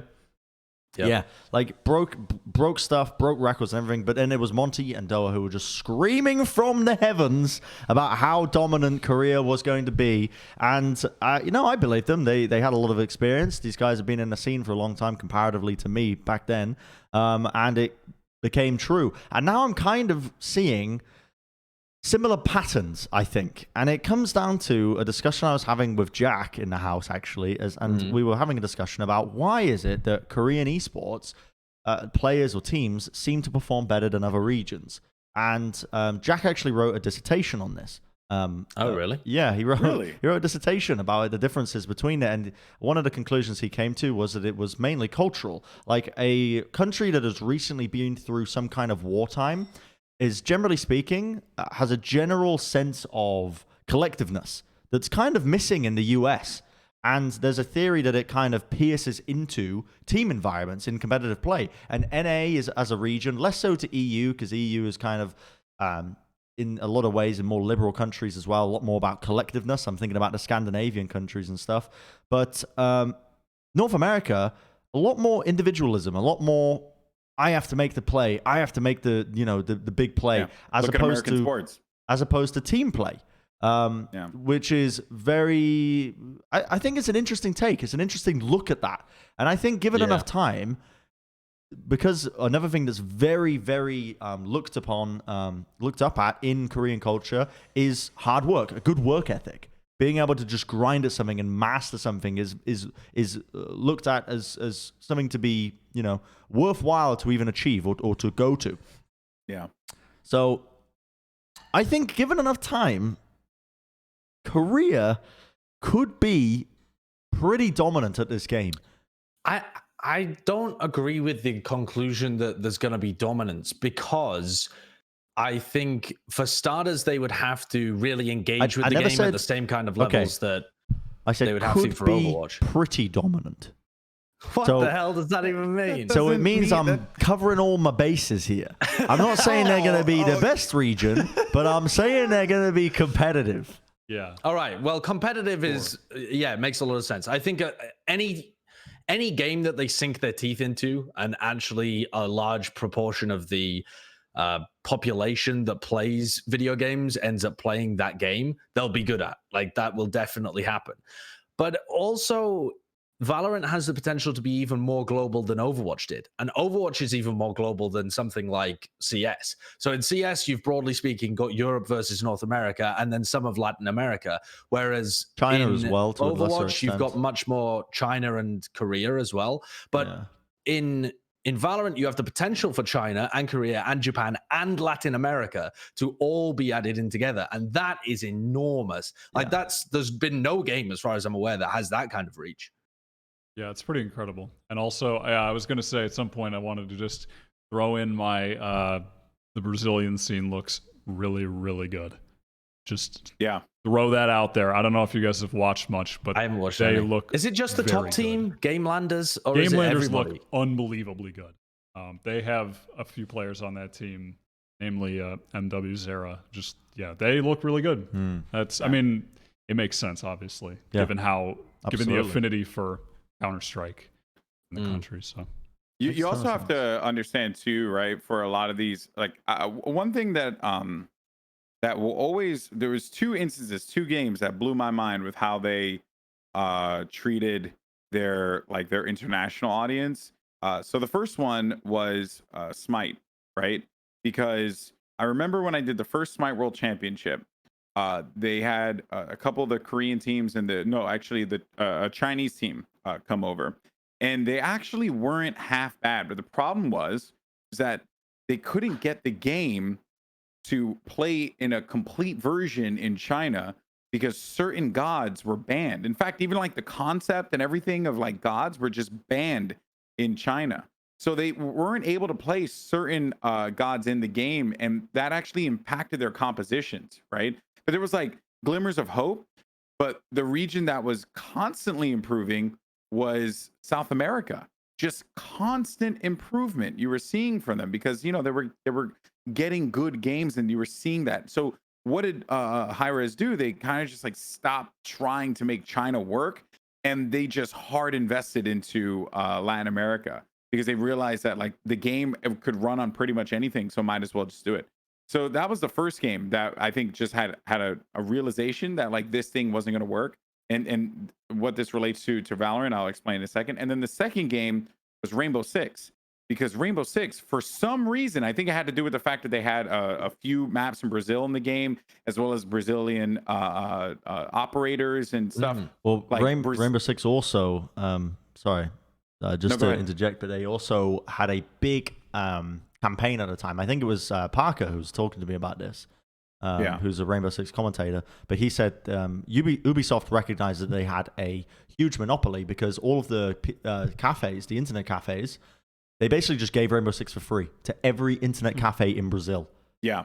And it became the game to play. Like, kids from after school just go to the internet cafes, because at the time, no one could really afford a PC unless you're from some sort of wealth in Brazil. So all the kids would go to the cafes, and it would be a social thing, and they would play Rainbow Six because it was free. Yeah, and that actually ends up happening, by the way, in Korea as well. I talked to my buddy Albert, who I used to work with at Twitch, and he dived into this how Korea. I didn't know, right? Because I mean, fuck, hell if I know. I just played Xbox. And he had dived into how like these game publishers like try to just get into particular cafes. So Ubisoft did that, and then on top of that, they also had a huge audience on there. Now, where this relates to Valorant, I kind of feel like it's going to be big out in those regions, but because of this Vanguard problem, I don't know if they'll ever be able to penetrate the market in Korea. Like, you kind of have to hit the ground running out there, and if you don't, it's very hard to like speed up. You know, like they would have to do a lot of work to get their game to be big. I'm not saying it's not possible, because I don't understand the inner workings, like why Counter-Strike never got big and like, well, not got big, but like why is it that CS wasn't like the focus, but like it was rather Crossfire. It could be because of internet cafes. Like, I'm not too privy to that information. Could be Valve, right? Like, I don't know what their whole relationship is with the region. But that is my worry, is that like Valorant did not hit the ground running in Korea, and because of that, they're going to get stalled, and it will be a very long time before we actually see Korea become a strong region in the esport, let alone in the game, let alone the esport. Excuse me. Interesting. Yeah. Hopefully it ends up getting worked out there, because I don't think we've ever really seen an esport that is truly global across almost every single section of the planet. It's I can't say that with full certainty though, because there's a lot about the mobile game esports scene that I don't know. Yeah, that's true. And that is a massive section of the market that a lot of people underestimate, and it's a bit of a meme. People are going to be listening to this being like, what, mobile PUBG games? Mobile? No, PUBG Mobile is huge big right now. It's still not big in North America. It has presence in Europe. I actually am a big mobile gamer. Like Call of Duty Mobile might be the only one that has like Call of Duty Mobile's pretty big. Yeah, big in Asia. That's the thing. I don't know. Yeah. I know PUBG Mobile's like massive out there, like those tournaments, but it just doesn't have the same kind of traction in North America. Like same thing for Garena Free Fire, right? Like that's another game that's like big in Asia, in Latin America, in the Middle East. It's big in the Middle East. It's big in Latin America. It's big in Asia, but just zero traction in America. So you're right, Bren. I don't think we've ever seen that. Yeah, it's we'll see though. Maybe Valorant can be the game to do it. And finally, our last topic is a new tournament that got announced. B-Site, Flashpoint, Pop Flash, I think is what they're calling it. I don't know. There was like 3 different names. I'm a little bit confused. What one do we actually use? Who knows? But Pop Monte Cristo's company, alongside Thorin and other familiar names, going to be running an event here, the North American Ignition Series event. So 50 grand is here. The invited teams, is that Dignitas I see? Yeah. Interesting. Yeah. So Dignitas, which they don't have a team, are going to be playing in this tournament. That is going to be interesting. Homeless. Is this, you think homeless? I'm Homeless? so That's confident it's the homeless, rumor. dude. That's Because what was it? Oh, right. Is that the rumor? Because I That's also the rumor, saw there was I some know. kind of rumor about China Win being signed as well, wasn't there? Or Yeah, have I mistaken one rumor for another? Well, I mean, I think both things could be true. I find it unlikely that Dignitas would be signing China Win. No offense to cute fat boy, but I think Dignitas might be a bit above their level. Are they doing qualifiers for I didn't open see. teams? I did not see. No. Does anyone know? Wait, for Pop Flash? Yeah. Pop Flash is the invited teams. Invited Just teams the only. top 8 8. teams. Yeah, it's actually, I do think it's rather controversial, because a lot of the tournaments have been doing open qualifiers, and the fact that Pop Flash has been announced as the last Ignition Series event, and it's purely an invitational, and one of the teams in it, one of the orgs in it, has never had a team in the game before across any of the events that have taken place, is actually been met with some odd looks. Also notably absent is FaZe and 100 Thieves, because those are still big orgs. Like, regardless of the fact, they're still big orgs. I'm shocked that FaZe got it. That's why I do think it's Dignitas got homeless, because the only team that I would put in that spot over FaZe, because of how big they are, is homeless, because they're good. Yeah. And I agree. Like, that's the only team that I see taking that spot, because if you had to make a tier list, homeless is in that tier list. Yeah. Yep. That makes a lot of sense. I think it's probably going to be an amazing tournament. Like, I think it'll be really well run. I loved everything that Flashpoint did in CS. I think it's going to be really unfortunate to not get a chance to see FaZe play in another Ignition series. Because if this is the last one in North America, and we have so many questions about what FaZe are going to actually look like, all of those questions are going to go completely unanswered until they suddenly pop their heads up. Maybe months, maybe not months, but wait, this is the last Ignition series in North America. Series, yeah. Well, presumably there's going to be another series called something else afterwards, but they'll probably have a bit of a break between the Ignition series and the. I don't know. What do you do after you ignite a car? You drive it. The drive. Well, it seems like the lore of Valorant is going toward like ice or whatever, because it's like hinted in the battle pass. So I think like they'll probably do another. Yeah, they'll probably do the May series, the Blizzard, the May Melee, maybe the May Melee. Who knows? Sure. The Blizzard series or something. There is another tournament though that will be taking place. Now this one hasn't had all of its teams announced yet, and it's the Pittsburgh Knights Invitational Gauntlet Series. So I would like FaZe to be in there, but right now the announced teams are essentially all the same rosters, except for I don't know if we could pull up that list again. But they have 9 teams announced. So Renegades and Complexity are in that list for this one. And Homeless. Where do you see the list of teams that have been invited to Pittsburgh? On Spike GG. I use Spike GG. Okay. Yeah. Because Valor.gg doesn't have that at the moment. So come on, dog. You got to use them all, fam. Sure, that's I had Spike and Valorantify and freaking VLR when I would cast events, and people still hated me. Shit was lit. Let's go. Yeah, so who do they not have then? Oh, Sentinels aren't playing. Oh, they don't. Sentinels are not in the. They said the teams weren't fully announced yet, and it is a 16-team tournament, and 9 teams have been announced. So I'm assuming FaZe and Sentinels will be in this one. Surely they have to be. It would be bananas to have. No offense to my boys in Complexity, but it would be bananas to have Complexity and Renegades on here and not have Sentinels or FaZe. Like, just what is the timing for it? It is 16th, I think. 15th, this 16th. Sunday. Right. So so it's not like you're going to be giving away any strats for the Pop Flash event anyway. So there's no reason for big teams to not want to play in it. The Pop Flash one's on August 25th, I think. Yeah, it's at the end of the month. A while away. Yeah. So it is a while away. So there's no reason why these big teams would not want to see. So yeah, this is it's not really very much time for FaZe to get a better look. But at least we do potentially have one more chance to take a look at them before the new set of tournaments comes in. Yeah. Interesting. A lot to look and forward to. And T1 is in it too. So yay. Yeah. We see T1 in a tournament that's not an Ignition series. Yeah. Wonderful time. Oh, in the Pittsburgh one. Yeah. Yeah. Oh, okay. That is interesting. Nice. Yeah. Yeah. I am looking forward to them playing in that. I feel like they got potential. They're right on the cusp. Yeah, we shall see, I suppose. Well, thanks for watching. If you're watching this right now as it's come out live, then go watch the Allied Odyssey event, because that's going on right now, I suppose. Go watch Goldenboy's joint stream. He's probably streaming at the moment. Goldenboy's probably co-streaming right now, twitch.tv/GoldenboyFTW. Thank you. Is that it? Did I get it right? Yeah, no, thank you. I had a blast. I would like to be on more often because I love yelling about Valorant. It's super fun. Hell yeah, dude. All right, well, thanks for watching, and we will see you probably in 2 weeks. So see you then.